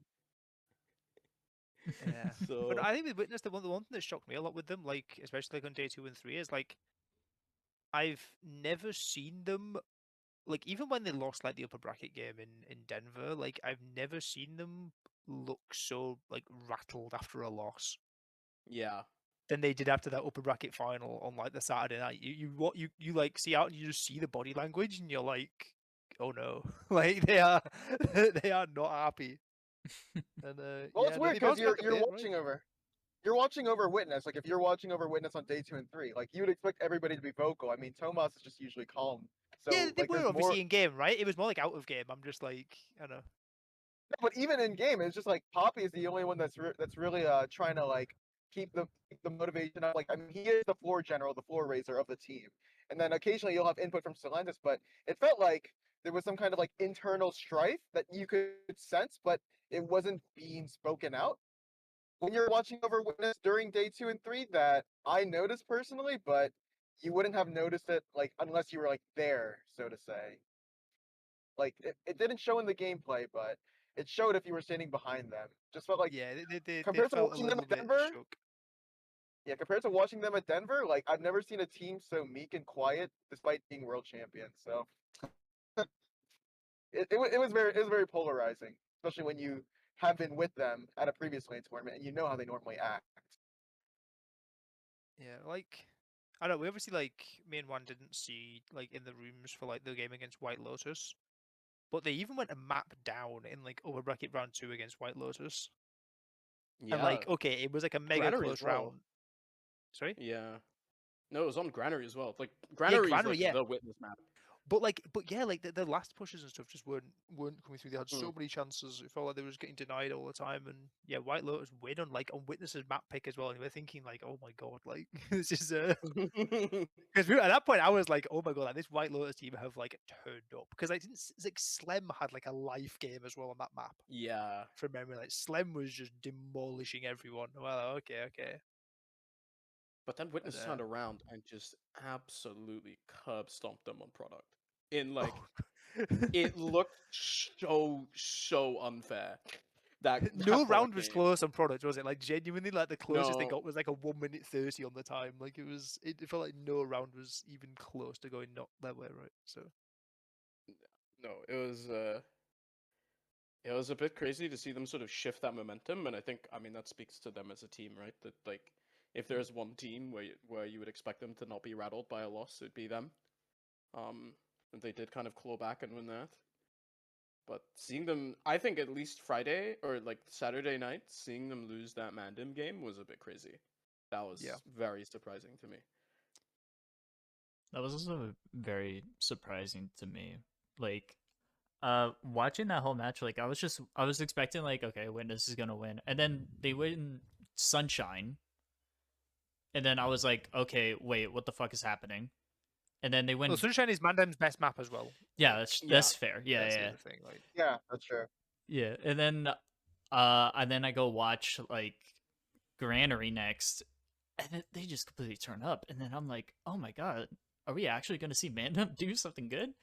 And then and then they win, and I'm standing up on my chair like in the background in my room just like screaming, and like the people that are watching with me, like I think I annoyed the shit out of them because I was screaming so much. That Granary is a bit weird because I never was really high on Mandem's mids on Granary, but I don't know what adjustments they made because like when you compare Witness Gaming mids on Granary to Mandem mids, I don't know. I don't think it was like the ultimate deciding factor of why Mandem ultimately won that upper bracket final, but like it was clear that there were some adjustments made in between like the last time I saw Mandem on Granary versus that upper bracket final, to where it's like, wow, Mandem seemingly have cracked the case, and yeah, it was just like weird to see them level up on Granary. I just never like rated them that highly on Granary for their mids I think it was compared to what you saw in like the Premiership Grand Final. So I think it was more because like when I was watching, I noticed that they were like trying to hold last and then slowly start pushing to like do coast to coast. And like every time they failed, they would try to like hold last as best they can, like the best strategy they could, and then they slowly kept doing it over and over again, even in like until like either like mid happened or like rounds of reset happened, or they just completely wipe the team and then they just go full force all the way to their last as fast as they can, you know? And they just kept doing that. They were playing like the long game with them, so they wouldn't even push out until they know that they are free to push out, you know? But that's also like an EU thing, but like watching Mandem do it, it felt a little bit different in sorts. yeah, it's like it's with you, right? It's like something like one of the things I was like. Sort of, I hope I got this point across enough on the broadcast. Obviously, like it's a two spell thing, right? It's obviously like it looked to me at least as if Witness were like not their usual selves a lot of the time, but also like neither were Mandem because like even like online, like I don't know, you put them like they're the ultimate team for like drop them in like some meaningless online game and they'll like just destroy. But this land, like I actually think it was like this land felt like career best performances for like genuinely the entire Mandem roster. Like I actually like I cannot name a single player except like maybe Ryan's like Uberfest 2024 performance that like has had this performance on LAN before. Like this consistently for an entire LAN and like just had like the ability to just take over a game at will. Like it felt to me as if like the individuals from Mandem all just like stepped up in unison. And of course the call, the comms and the coordination was there as well to match it. Like it was honestly like it was ridiculous to watch. It could have been like a fancy factor, you know, like they're really good online, like hella good online, and then like they're on land they're not good because they don't have fancy. Yeah, but like it wasn't even just that, right? Like you see people hitting players that like regardless of who your demo is. Like they had Zams last year, right? Like Zams is a Yeah. quality demo man, right? Like they like you look at some of these players and some of the players they're pulling off, and you're like, I don't know, things like has like okay, not to like not to sound too harsh, but like has Zoe played this well ever in like his entire career, right? Like compared to this weekend, like what I about think like like Haunts, right? Like like these players, right? Obviously very good players, very talented, but like it felt like everyone just hit career peak on the same weekend. I mean, maybe aside from think for that me, Premiership Grand Final they won. No, I can't think of Yeah, any but that was like other. that was no that was like an online game against like Skedder, Yeah, yeah, right? Which was yeah. like Which is it was like like okay, they're like a decent team, completely but not like they're not comparable. like yeah, exactly, right? Like I don't know, they all reach like another like unseen level. It's like these times you see teams like come out to games sometimes and they've like saved strats. It's more like a CS thing, right? It's like they've saved a ton of strats on like a map and they like turn up and they've got like I don't know, they've just got one thing in their pocket that they've just been hiding from everyone for weeks and weeks and weeks. And like the big event comes out and they bring it out. It felt like that, but they like did it for the entire LAN. Genuinely. And honestly, like, long may it continue, because like, they've all proved they can do it. They've all proved they can take the step up, and they've all proved that despite yes, bombing out in Prem like playoffs, both in the bracket final and the grand final, and the potential issues that came shortly after that one, they have like enough resilience, to get through it and just lock in and get it done.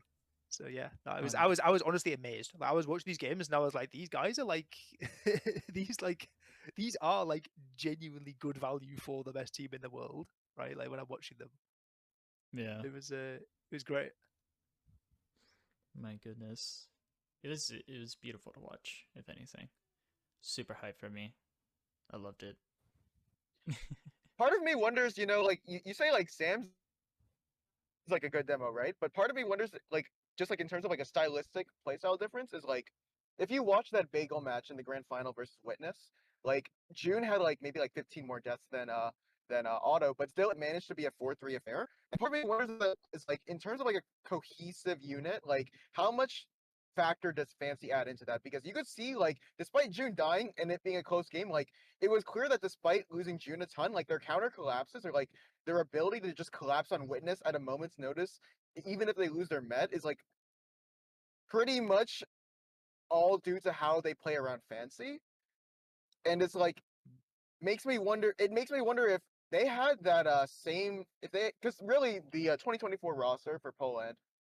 I mean, was it 2025? Yeah, 2020. So 2024, 2024, they turned up with 3 mercs and came third. Yeah, so 2025. The only 2025, difference between that roster. No, there was 2 differences between that roster. They had I mean, one of Rons them on was Fancy and Zan. Yeah, it's Fancy, but they also brought in Ryan since then as their soldier instead of Rons. That was the other change. Yeah, so part of me wonders, like, I mean, obviously 2025 like had that really drawn out lower bracket final versus 4 fence, but part of me wonders, like, would they have? I mean, it's obvious looking at it now in hindsight that they would have been a more cohesive unit, but part of me also wonders, would that lower bracket final in 2025 have happened had they had Fancy? Would they have had a more competitive grand final had they won that lower bracket final? It's like there's a lot of what ifs that I think when I look back at that at that grand final and I look at how much of a cohesive unit they are, especially when they were playing with Fancy that entire land. So maybe a bit of armchair analysis. I agree. it's obvious. I personally think that since then, my sort of counterpoint to that is I don't think that Zoe and Haunts are the same players that they were 12 months ago. I think they've both improved a lot since then. To now the point where like they gave Witness some serious problems in this grand final and in the bracket final too as well. This LAN. So like I think the whole rolling the clock back thing, yeah, it's cool in hindsight, but like I think, yeah, at the time they'd actually how long had they played with Zams? They played like a season as well before, right? Like with Zams before I think 2025. Like Zams like come in relatively close to LAN. I think they played like most of that season with Fancy, to be honest. did they? I'm pretty sure Fancy Wasn't that the season when Fancy like played for Garda for a laugh, right? I think it was that season. I'm pretty sure like there was a decent bit of time where he was still on that team, and then they had to swap out because Yeah, okay. he wasn't gonna go to LAN. That's fair. But yeah, no, I think it's interesting like thought experiment, right? Let's see if they do it if you roll back the clock. But I don't know. I think okay, yeah, Fancy's a big reason they won, but like I don't know. I think he's like maybe 30% of the reason. Yeah. At most. An absolute a push for this lad. Like genuinely, they all like. I don't know. Before we were saying like, oh, like if you're looking at like who's the clear standout player on the team, who's like the one who's like contending for best in the world at his role, like maybe Fancy's like other than possibly June is the one doing that, but like this land, like there's now multiple of them in that conversation.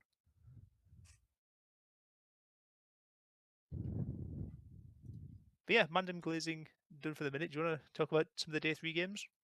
Obviously, we've kind of talked about the grand final a bit. Do you want to talk about the lower bracket a bit? I don't Man, want. skis, I man. don't want to talk about that. That was You know, he's- that was such a Yay. slog, bro. I can't lie.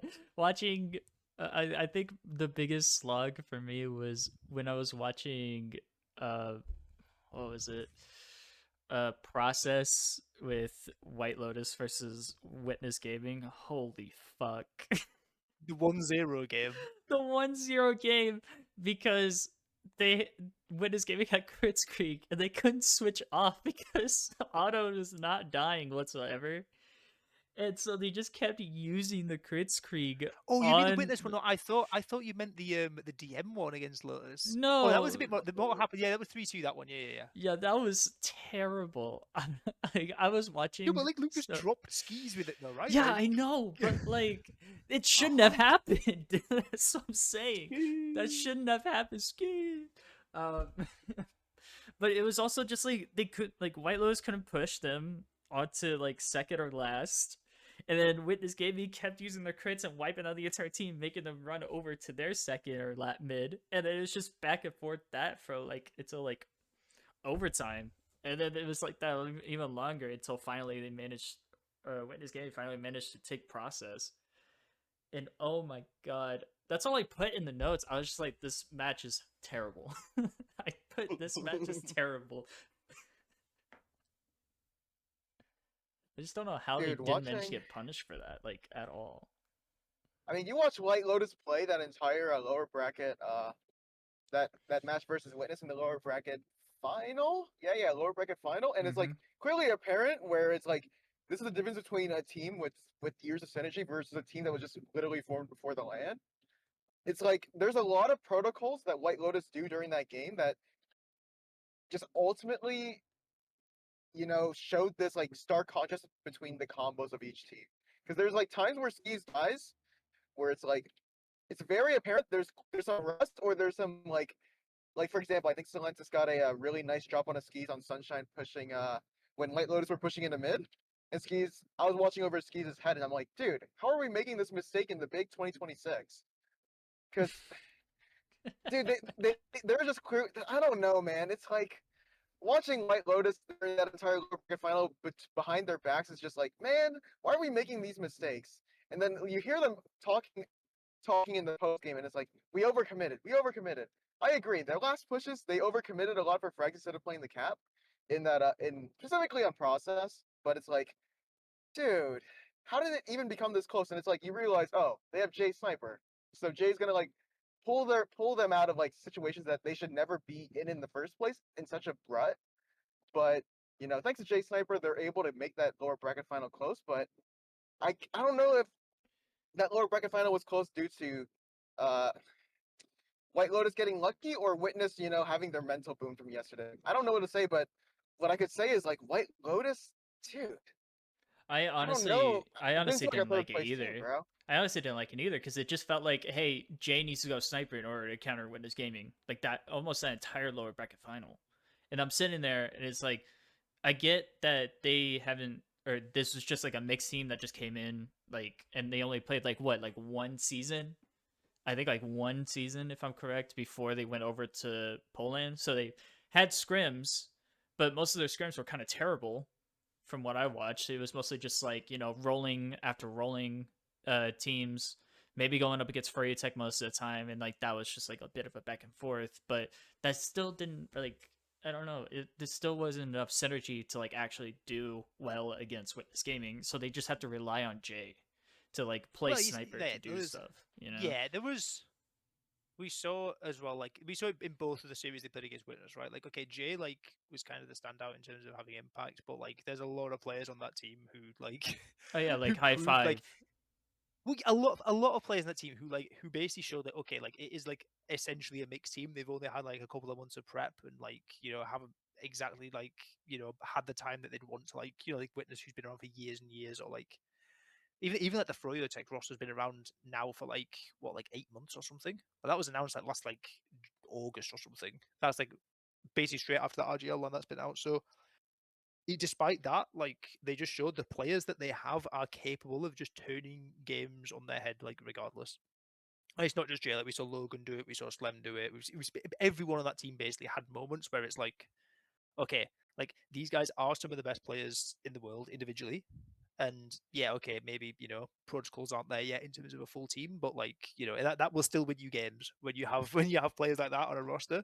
Yeah. Like it can get you through some hard times. Yeah, but they're all really talented players. Like don't get me wrong, they're all really talented players. But again, like you need that cohesion to go up against Witness Gaming, which they did a little bit. They do have that. It's just it just wasn't enough. Like they needed more time in the oven, if you will, so that they can have more of that cohesion of like, okay, when if we see Pappy bomb, then we all step back and we let him, we bait him, or like stuff like that.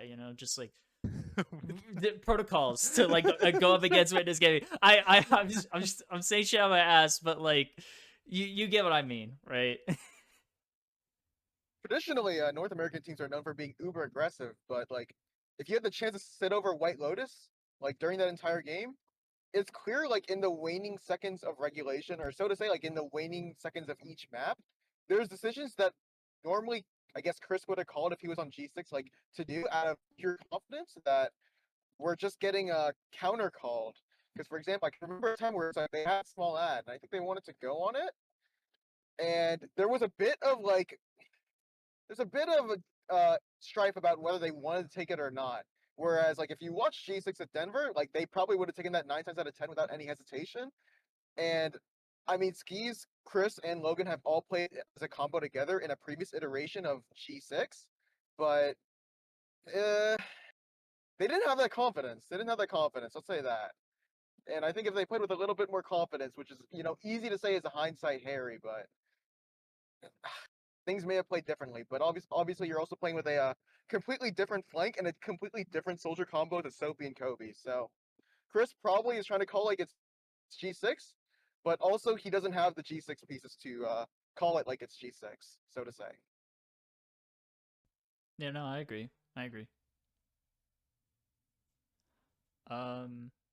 What else was there in the lower brackets? Because I didn't really notice much in the lower brackets besides like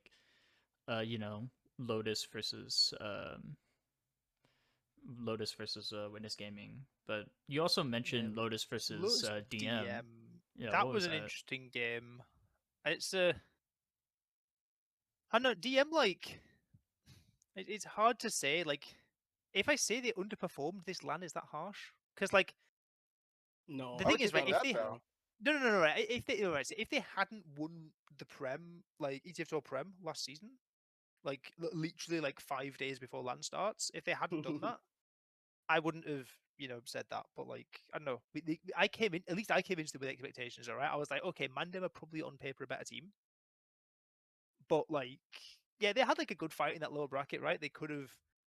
They got into a third map against White Lotus after winning their pick on process, but they kind of fell apart on map 3. And even like in the upper bracket, they felt like they were like a bit laborious in some of these games, right? Like 2-1 against the MAC team in the first round. Like they cleaned up later on against Yak in the lower bracket, but like it felt like they were kind of dragging along behind a little bit behind the like clear top 3.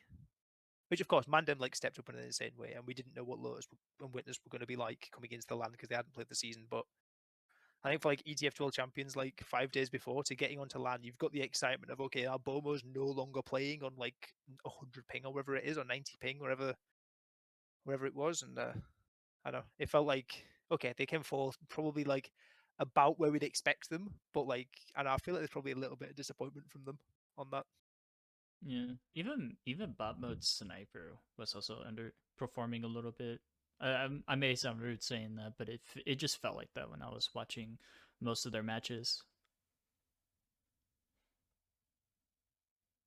Which is the thing is like if you live and die by the sniper, in the times that it works very well. It works very well. Like it's very apparent in the Premiership Grand Final that having that X factor is a nice thing to have. But what happens when it doesn't work? Well, if you don't have Plan B or a protocol to help guide your team through some haze and the haze of not having a Bomo sniper popping off, which was mostly off the fact that like in that Premiership upper bracket final and grand final, like they were kind of wearing away at Mandem's mental to where Mandem weren't probably like playing what I would consider to be their normal selves. It seemed like their overall macro for the game didn't. I don't know. It just wasn't. It wasn't. It was very uninspiring, so to say. They had like a couple of, and the one moment from DM I actually like that sort of sticks in my head after this is because I was doing roaming cams for the first game on Saturday, which is when we broadcast the Kekminoin Samurai versus Dirty Maggots game, and DM they got beaten up on Gully Wash first map against Kekminoin Samurai. Like it really was not going well. They lost 5-2 first map. And like the game finishes okay. And like obviously we got to cams or whatever. Like I'm sat there. I'm stood over them filming, right? And DM they literally after the game they all sit in their chairs for 10 minutes straight, and basically nobody talks except Geordie, right? Like Geordie just sits there, and I wouldn't say grills them because it wasn't like it wasn't being mean or anything. He was just basically saying, look, when this happens, we need to do this, we need to fix this, need to fix that, whatever. Like occasional bits chipped in from the rest of the players, but like Geordie literally sat down with them and like set the record straight and then got everyone locked in. Then okay, they all go for a little break for a minute or two, come back, and then like win the next 2 maps and get through. But like that was like you see at that moment, you're like, okay, they have like this like one trump card of like the Geordie team talk that can dig them out of some situations if needed, but also like ideally they probably wouldn't want to be getting into that situation in the first place. Dropping Gully Wash up against Mac in that first map. But like I don't know, I was impressed. I'm just sat there like they are locked in. They're all respecting each other. They know what the problems are, but that can only work so many times. It can only get you so far. And obviously we saw them struggle a little bit later in the tournament, losing to Mandem and losing to White Lotus later on. Yeah. Where is Random gone? He's gone missing. Did his mic work? Where did Wham? My mic works. I feel like That Ben's you were- doing a very good job of saying stuff. Yeah, I mean, there's not really much to talk about when it comes to DM, besides that. Besides like them underperforming, it like what else can you mention? I'll ask you one. I'll ask you this question straight up. One. Do you think? Okay, I don't know if I would agree with myself even saying that they underperformed because in my predictions coming into it, I had them coming fourth. But like, do you think that like they're like unreasonably unhappy with that? Like looking No. at their form against the LAN. I think maybe they would have wanted to. I don't think it's entirely unreasonable to maybe. I think from their perspective to want to at least finish third. I don't think that the matchup versus White Lotus should have been unwinnable. But for me, I just think I think it's symptomatic of the way that they play the game. Of like they're so conservative. And that just matches up like really poorly, I think, against these teams. The Botman Sniper wasn't that crazy, and at that point, it's like I think this is a team of a bunch of good players that all play good, but they play they're too conservative. I think we need a bit of pep in their step for them to be truly good. They play too much by the book, and like when it works, I mean, it obviously works for them in the Prem finals. They clearly got on Amandem's skin a lot.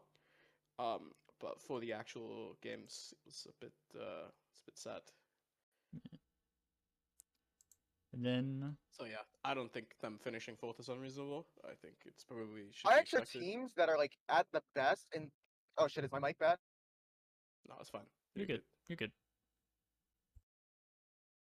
Okay, well, I guess. Is my mic bad right now or what? He's going, Did he crash? Am I going- is my mic- No, you're good. You're good. You're good. You're good. You're good. You're Hello? good. the car Okay, crash is my- episode. Is my signal good now? Yeah, Yeah, my yeah, signal yeah. good You're now? good. You're good. yeah. So here, I'll start off my little spiel. DM suffer from the same thing that most of the top North American teams in history have. Like, if you think I'm gonna go like Zoomer lore or Boomer lore, but I-49, HRG were like the similar. The NA team was banning on demo. Like true. Actually, they had this. They had the same thing where it's like they were very good at capitalizing on mistakes that you made as the opponent. But when it came to them taking the initiative, they were ass at it.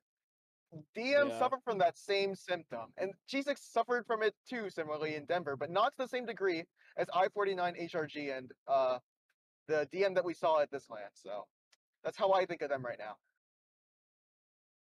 Very wise. Very good take. I agree. Beautiful I think it's take. a very apt comparison. It's a bit of a shame though, right? Like I think I mean obviously mechanically it's no secret that KN is probably like at least just in terms of pure aim like the most exciting soldier in Europe. But I just think it's like I think also just due to the nature of how the team plays, like it kind of neuters a bit like the star power that they do have on the team. I think like bot mode is obviously one of the most explosive players in the world. KN has really good mechanical potential. Zams is fucking crazy. But I just think unfortunately, like due to the roles that they play in the team, like it doesn't really show. Which is very sad. I've heard Bomo's engineer's pretty good. Yeah, that's Oh, true. yeah, He's a very good clearly. engineer player, very talented. I think I will give them credit. They've done an excellent service for the community. Of if I ever have to watch the parachute again, like I will give up all hope that weapon needs to be shot out of existence. I don't know if you noticed this, Beth, but so at LAN there was some new tech unveiled with the parachute, where you can effectively do like the way it was described to me is if you time your rocket jump such that your rocket jump goes off a tick after that you activate your parachute, it like flings you across the map. It's like you get more velocity from doing that than like a crouch sticky jump. No fucking way. And it lets you like do you remember the clip of like Tomato Tom rolling out on Gully Wash mid like Yeah. and one-shotting demos? Like Yeah. you can do that but like so consistently. They were pulling it out like a little bit. And I think when you know it exists, it's not like insane. Like I think the ultimate takeaway is it's not insanely game breaking. It just like lets you fling yourself across the universe as a soldier in a way that you're probably not really supposed to. Yeah, I mean, But I think what is like the real yeah. advantage to that, you know? Like what is the real advantage to that? I mean, it's- you'll be it lets faster you and more catch consistent. players off guard. Yeah. It really lets you catch people off guard because you're just not expecting a soldier to be moving at that speed so fast. It wasn't. I know that there's not. I mean, it's not like a skill that most people can do. I think the only two players in Europe that are like fully good at it, they're Jordy and Vanu. And Vanu famously not a soldier player, so Yeah. it's just kind of So it's all down to Jordy was Jordy. doing it a Yeah. bit, but Jordy is like the parachute man. But I think it's time to clip his wings. We need to Yeah. get rid He of was that doing it on weapon style. rollout. I assumed it on process rollout Yeah. as well. at one Yeah, he point. did do it in process rollout. All right, I wanna say this. Yeah. First But episode we of. need to fir- build a parachute. All right, I want to say this though. You keep talking down on us in North America, but I saw the base jumper on Ban, bro.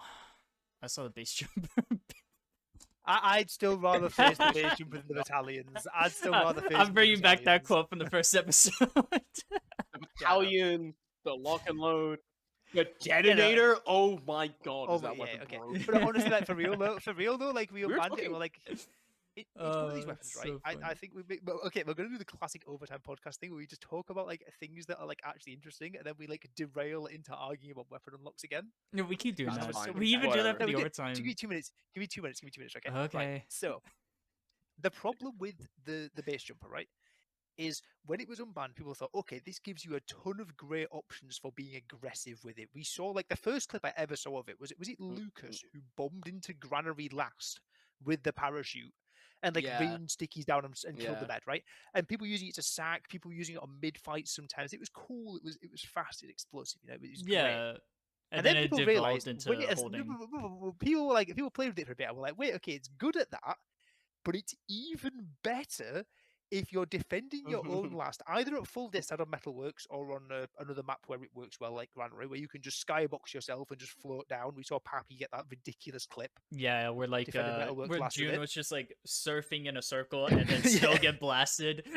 Yeah, exactly, right? Like you can't do anything, right? And then we also have like the even Ubers like parachuting over choke points sort of thing, right? Like, I don't know. This is it's like the battalions again, right? It's like in theory it's great because it helps you push, but it helps the team defending even more than it helps you push, So it's and gonna. that's where I think it becomes a problem. I feel like it's gonna eventually devolve into like how to counter the parachute on hold. You have to do the parachute on push. So there's just gonna be two soldiers like parachute. But the fighting parachute each holding other. is better. The thing is the same with the battalions, right? The battalion soldier that's Yeah, holding is in a way better better. situation. The battalion soldier having to push, right? It's the same thing. And if everyone has to use it, the defending team will get the advantage. Yeah, So I just see it as that though. Like I'm just gonna see that eventually. Like that's what I'm trying to Yeah, say. yeah, It's it'll really be- funny. No, But you're we not gonna do, see it 'cause we're gonna but ban I it. do, We're gonna I do ban it agree we forever. should ban it. I agree we should ban it. Let's, I'll say that. I agree we should. to go. Let us know in It's YouTube to comments go. if you think the parachute should get banned. I think don't know, I maybe- think you maybe know this what is we the should new do actually. TFTV thread. No, okay, here's what I want. Here's what I want. I want the YouTube comments, if you made it this far. Go down into the comments and type, "Oh my god, I can't believe these elitist competitive TF2 players want to ban all of the fun weapons in the game." That's what you should type. We do that. That's the Yeah, real go I do agree. that. Go I've- do I've that. given- Go do that.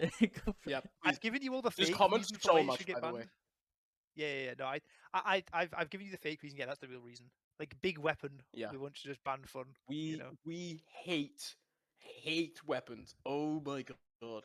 We hate having fun. Yeah. If there's something that's fun in TF2, I want it to explode and die forever. I can't stand it. Bleed for 8 seconds. What the fuck is that? Yeah, get the parachute. The parachute when you deploy it, you get bleed for 8 seconds. That's the way to nerf it. Where's Oh, the- and they no. But then they like redo the thing where like when it came out, where if you're on fire, you just hovered in the air, so you Yeah. actually just get like 8 seconds of hover. I will and you say, can use it to build Uber as well. I- Like, you never I- mind, no, we're not Yep. doing that.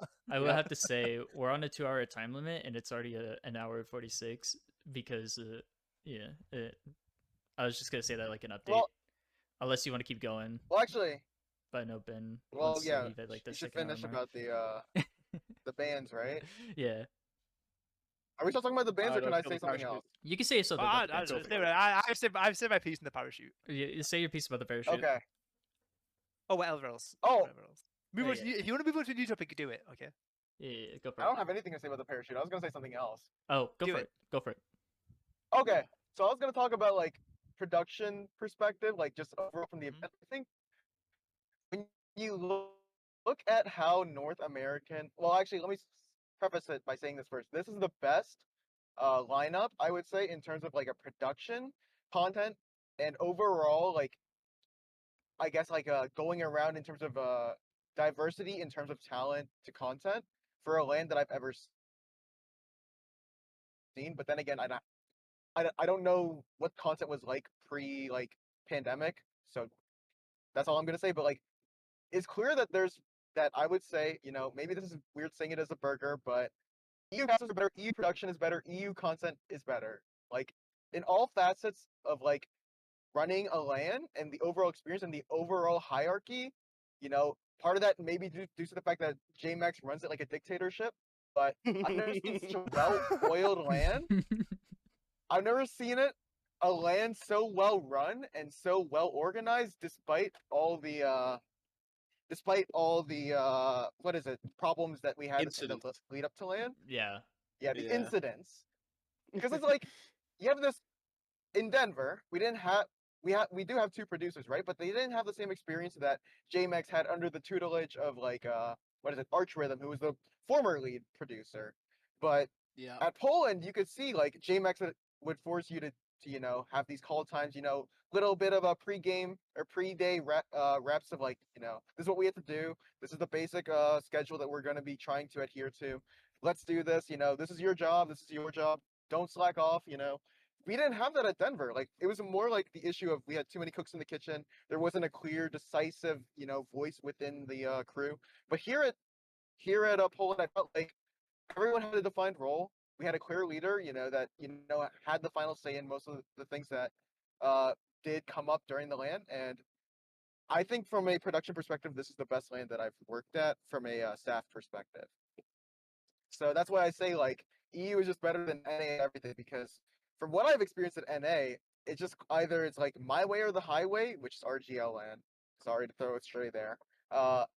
Or you just don't have enough experience, which is what we had at Denver. But here in the EU, you just have like everything is better.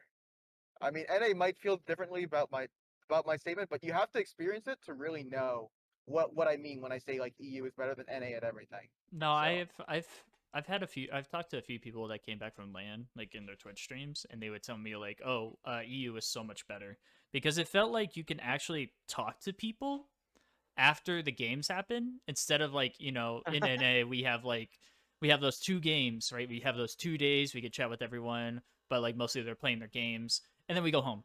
That's it. We go home in like our little friend groups, and then just have a nice day, and then what then, we barely have photos. We barely get photos in the LAN. I mean, we had like a cool little like video montage of like the entire day and everything, but that doesn't really reflect on it as much. I think Yeah, a lot of that, I thought the photos at Denver were really good for what it's worth. yeah. I thought like because you had like 3 photographers at Denver, and like that was great for that kind of experience.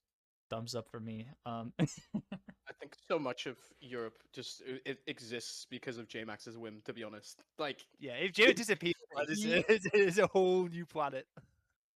we had, I think for this line especially as talent, like we were working like pretty long days and pretty long hours. Like I, looking back at this LAN, like got to hang out with way less people than I normally did, and a part of that was because I was a bit sick and a bit more tired than I usually am, but also just like wanting to be ready and able for when I needed to be. But like JMax will show up before everyone else, and then he'll run the broadcast with an iron fist the whole day, and then he will sit afterwards and spend like multiple hours like troubleshooting broadcasts for the next day. And so he'll go to bed at the same time everyone else who parties does, but he'll just sit there like making sure that vMix works. Or like for Saturday, after all the games, when they wanted to set up the stage and they're trying to do that, they were there until 4 a.m. trying to make something work and trying to make something happen. And then ultimately, like next day, had to scrap it anyway. So yeah, JMax puts in unreal work. Unfathomable. Yeah, listen, there's no land mandated bedtime in Europe, I guess, which just help with that. No. Yeah. But yeah, no. Yeah. Yeah, shout out JMax. Shout out JMax. I will have to say though, I think I mean the grand finals, if we going back to topic on Poland a little bit, or the days, like Poland grand finals was honestly one of the best I've seen in a good while. Yeah, it was fun. I don't remember. I'm not gonna lie. Like, I don't think Ben or I like really remember what happened. I'm the same. I don't remember like a lot of it. Like I kind of just like locked in and it sort of happened. Yeah. And again, all that I remember about it is like, okay, I remember like obviously there's a couple of big moments I would remember, right? But like the main thing I remember are things that I did wrong on cast, honestly. But like I don't know, it felt in the moment as if it was one of the best, like it is like entertainment value games I'd watched like ever. Yeah. Yeah, You can't ask for more than a best of 5, like every match. Going down to one round in overtime. Yeah, the only one that didn't was Gully Wash, and that ended because the Mandem decided to spawn camp at the end. Yeah, that was the only one to not go right to the next round wins at the end. Like when when Bagel went 4-3. Like when I was watching them pick their maps, and like I saw like I think it was what were they, like Gully Wash, Sunshine, if I'm correct. Hey, let me see. No, it was Granary, Product, Metalworks. Or no, wait, my bad. Sunshine, Granary. God damn it! Hang on, I'm all the way at Sunshine, the top. Granary, Metalworks, Bagel process. Yes. With the maps. Yeah. I saw Bagel. It was Gully Wash, Sunshine, Metalworks, Bagel process. Okay. They didn't play Granary. Okay, there we go. My bad. But yeah, I saw Bagel, and I immediately thought, okay, so if Mandem is going to have a chance of winning this, they're going to have to win the first two maps, or at least one of those maps. Because, like, watching Witness Gaming play, they're, like, too good on Koth maps. And then I see Mandem, like, start, like, fighting back with them. It still ended up in Witness Gaming's win, but it was, like, really fucking close. Like, hella close still. So it I think- was interesting. I think for us as casters, when you go to an event like this, like you only have so many games, right? And sometimes you just go to a LAN and you have like, for example, like Uberfest, like I casted, I think 5 maps solo, or maybe 6 or 7 or something like that. But like, you go in and like, and then like whether or not the games are good, it's like you have no control over it, right?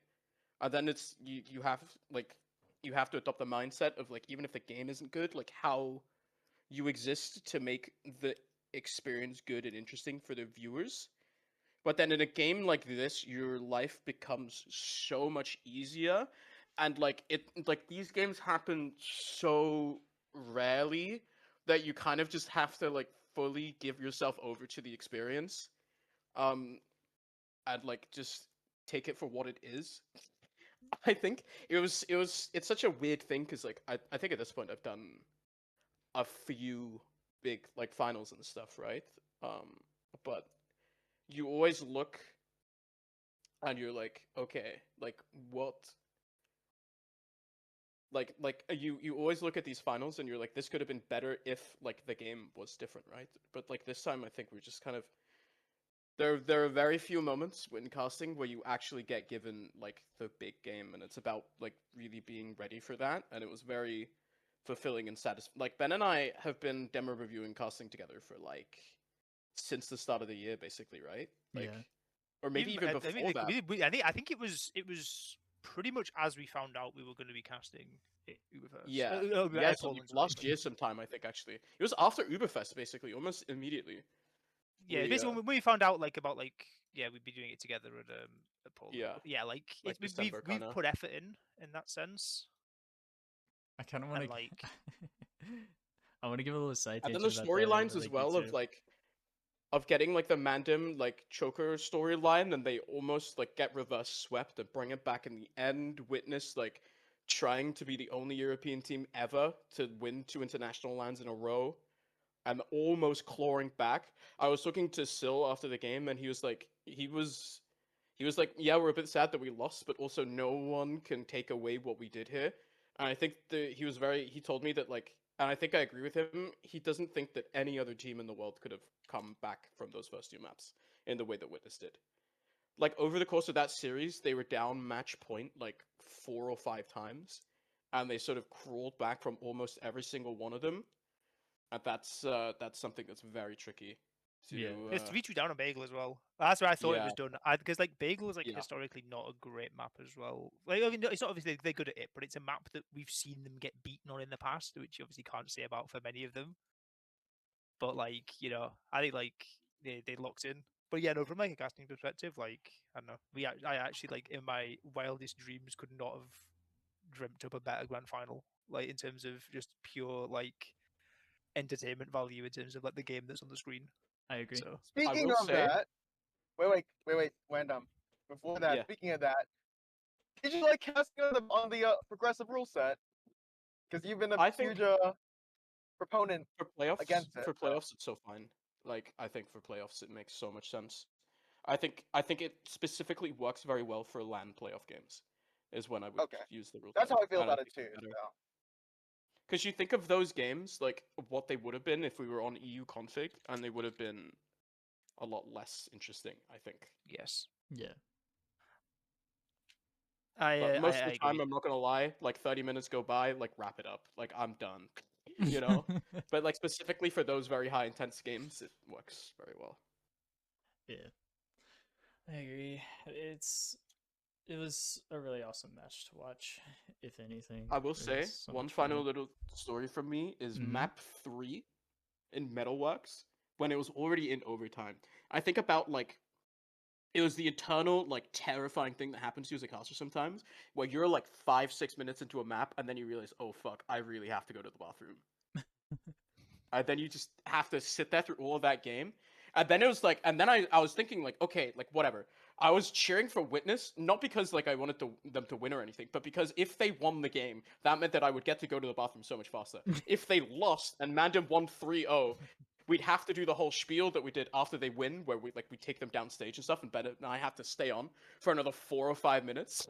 God, you I must was be, sat there like, dude, you must be in These were just agony. win. We because so it was I could go to the roasting. When he was bathroom. roasting, we were both chugging water like the entire game. Yeah. Oh, I got through like 4 full bottles in that grand final. God, you Like, it guys was- must have Yeah. been in agony, like fucking kidney Nah, stones. yeah.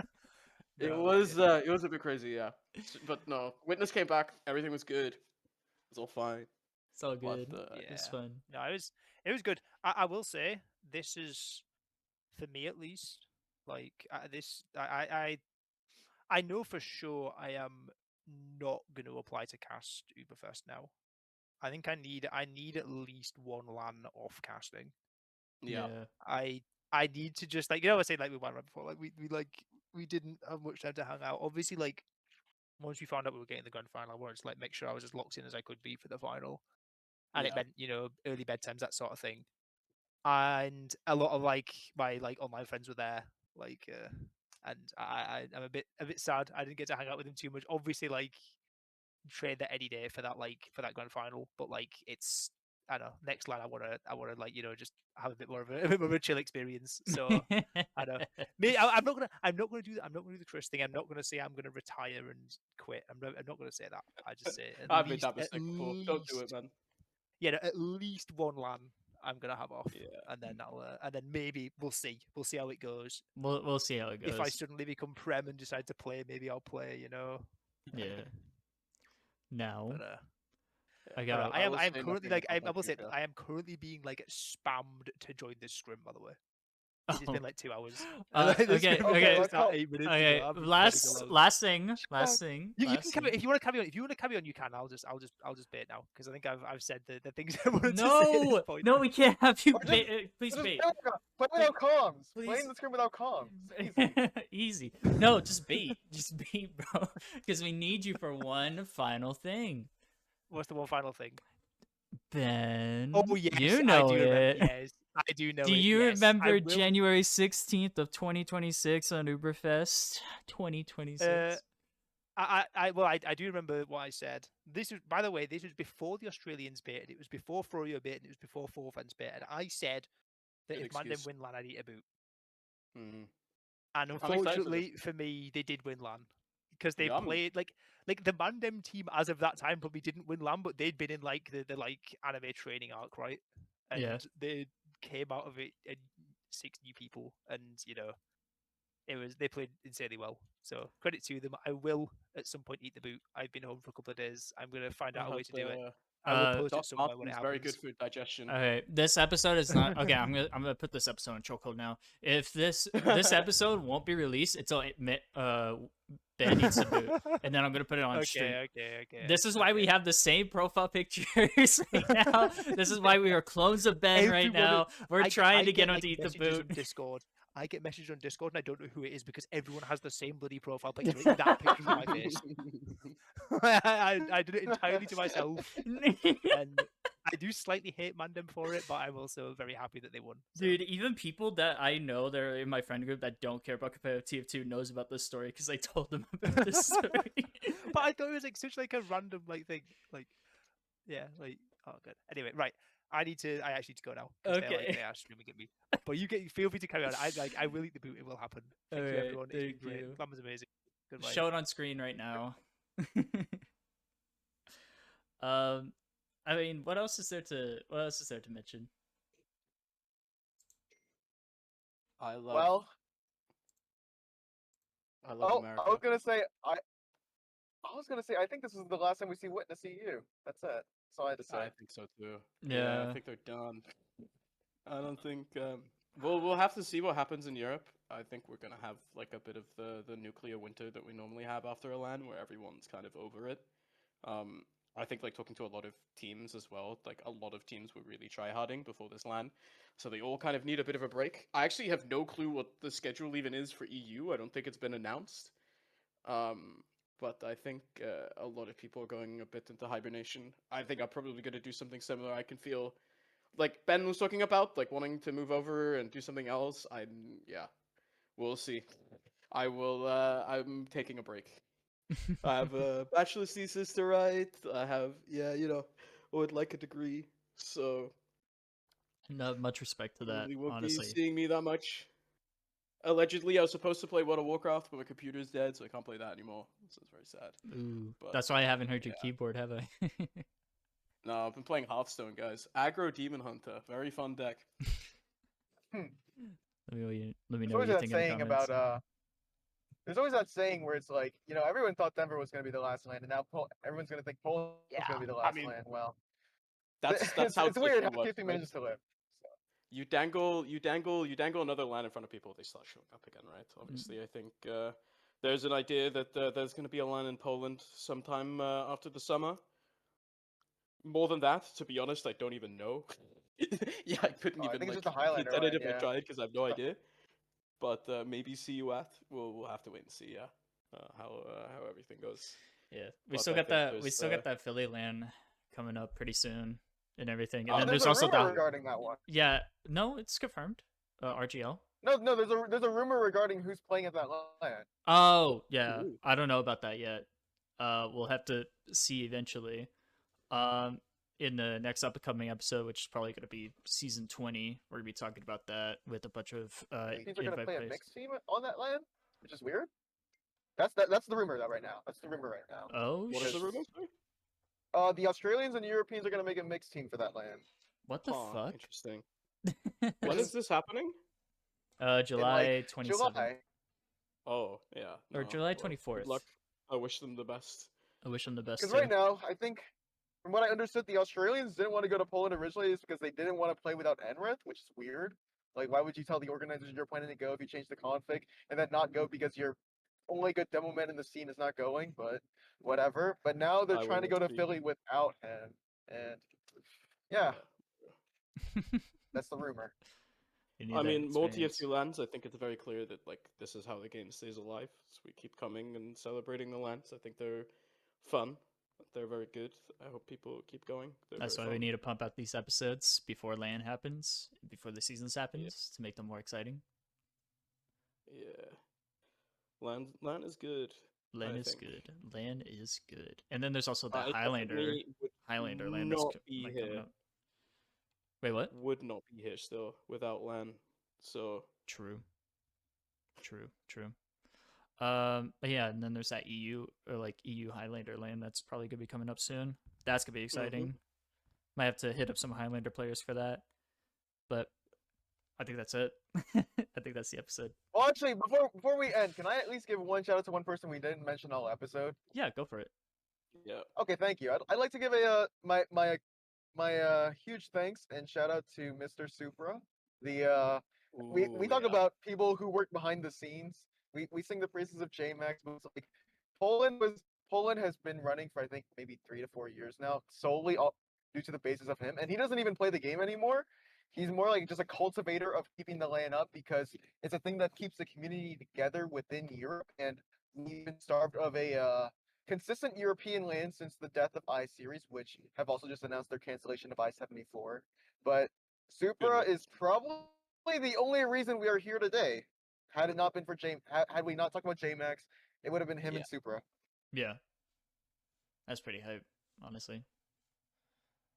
Yeah, super cool as fuck. Shoutouts to Wanzu as well.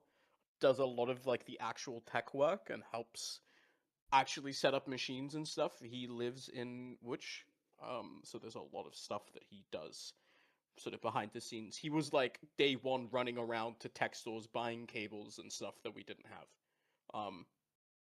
But also shoutouts to everyone who donated, by the way. We are like in the green. For the first Oh, time yeah, for that is GPU true. Planet ever, by Let's the way. fucking go! That's Yeah, what we I like to see. we might have made money, which is insane because no, we never make money. That's not like a thing that we do. Yeah, I But- don't think that's anything that anybody does. That's like a first in like a good while. Yeah, no, yeah, true. Actually, it's like an esports rarity that events like actually make money. So yeah, That's very good. Shout outs to everyone who came through and donated. Absolute giga chance. Absolute chads. Oh my goodness. But anyway, guys, thank you all so much for watching. Comment below about your roster. Comment below that. What was it you said again? When it was about the ban That weapons. we hate fun. We hate and fun. We should stop banning weapons because we hate fun. We hate fun. Can I say one final thing? Yeah, go for it. I got a bit heated. I truly do not dislike Americans. I don't. Like, It's bro. not that deep. The beef is not that serious. I know. I say it because I think it's funny. It's fine. You're I a love little you rage all. baiter. You're a little troll. I am a little chaos goblin. Should And- go. and You it's should go all join in- up it's all in Joey jest. Guns next season. No, I'm not. Demo man, bro. Hell no. Would you rather play with Pickles Demo Man or When Demo Man? Can you say that again? Oh, that's Pickles Demo Man, a WAN demo. That was Oh. the thing that they were asking all LAN. I Actually, don't know yeah, what the Bethnix, fuck was that up. What the fuck was that? Bethnix, would you rather have Pickles Demo or Yak Medic on your team? Piggles demo be a lot of fun. That's the general consensus, and I think I have to agree with it. It would be just. I agree. It would just be all time fun. Like I think that's like the main thing that calls to me about Try Piggles not to smile. demo. Yeah, try not to smile challenge. It's gonna be so fun. But yeah, thank you so much for watching. Hope y'all have a good day.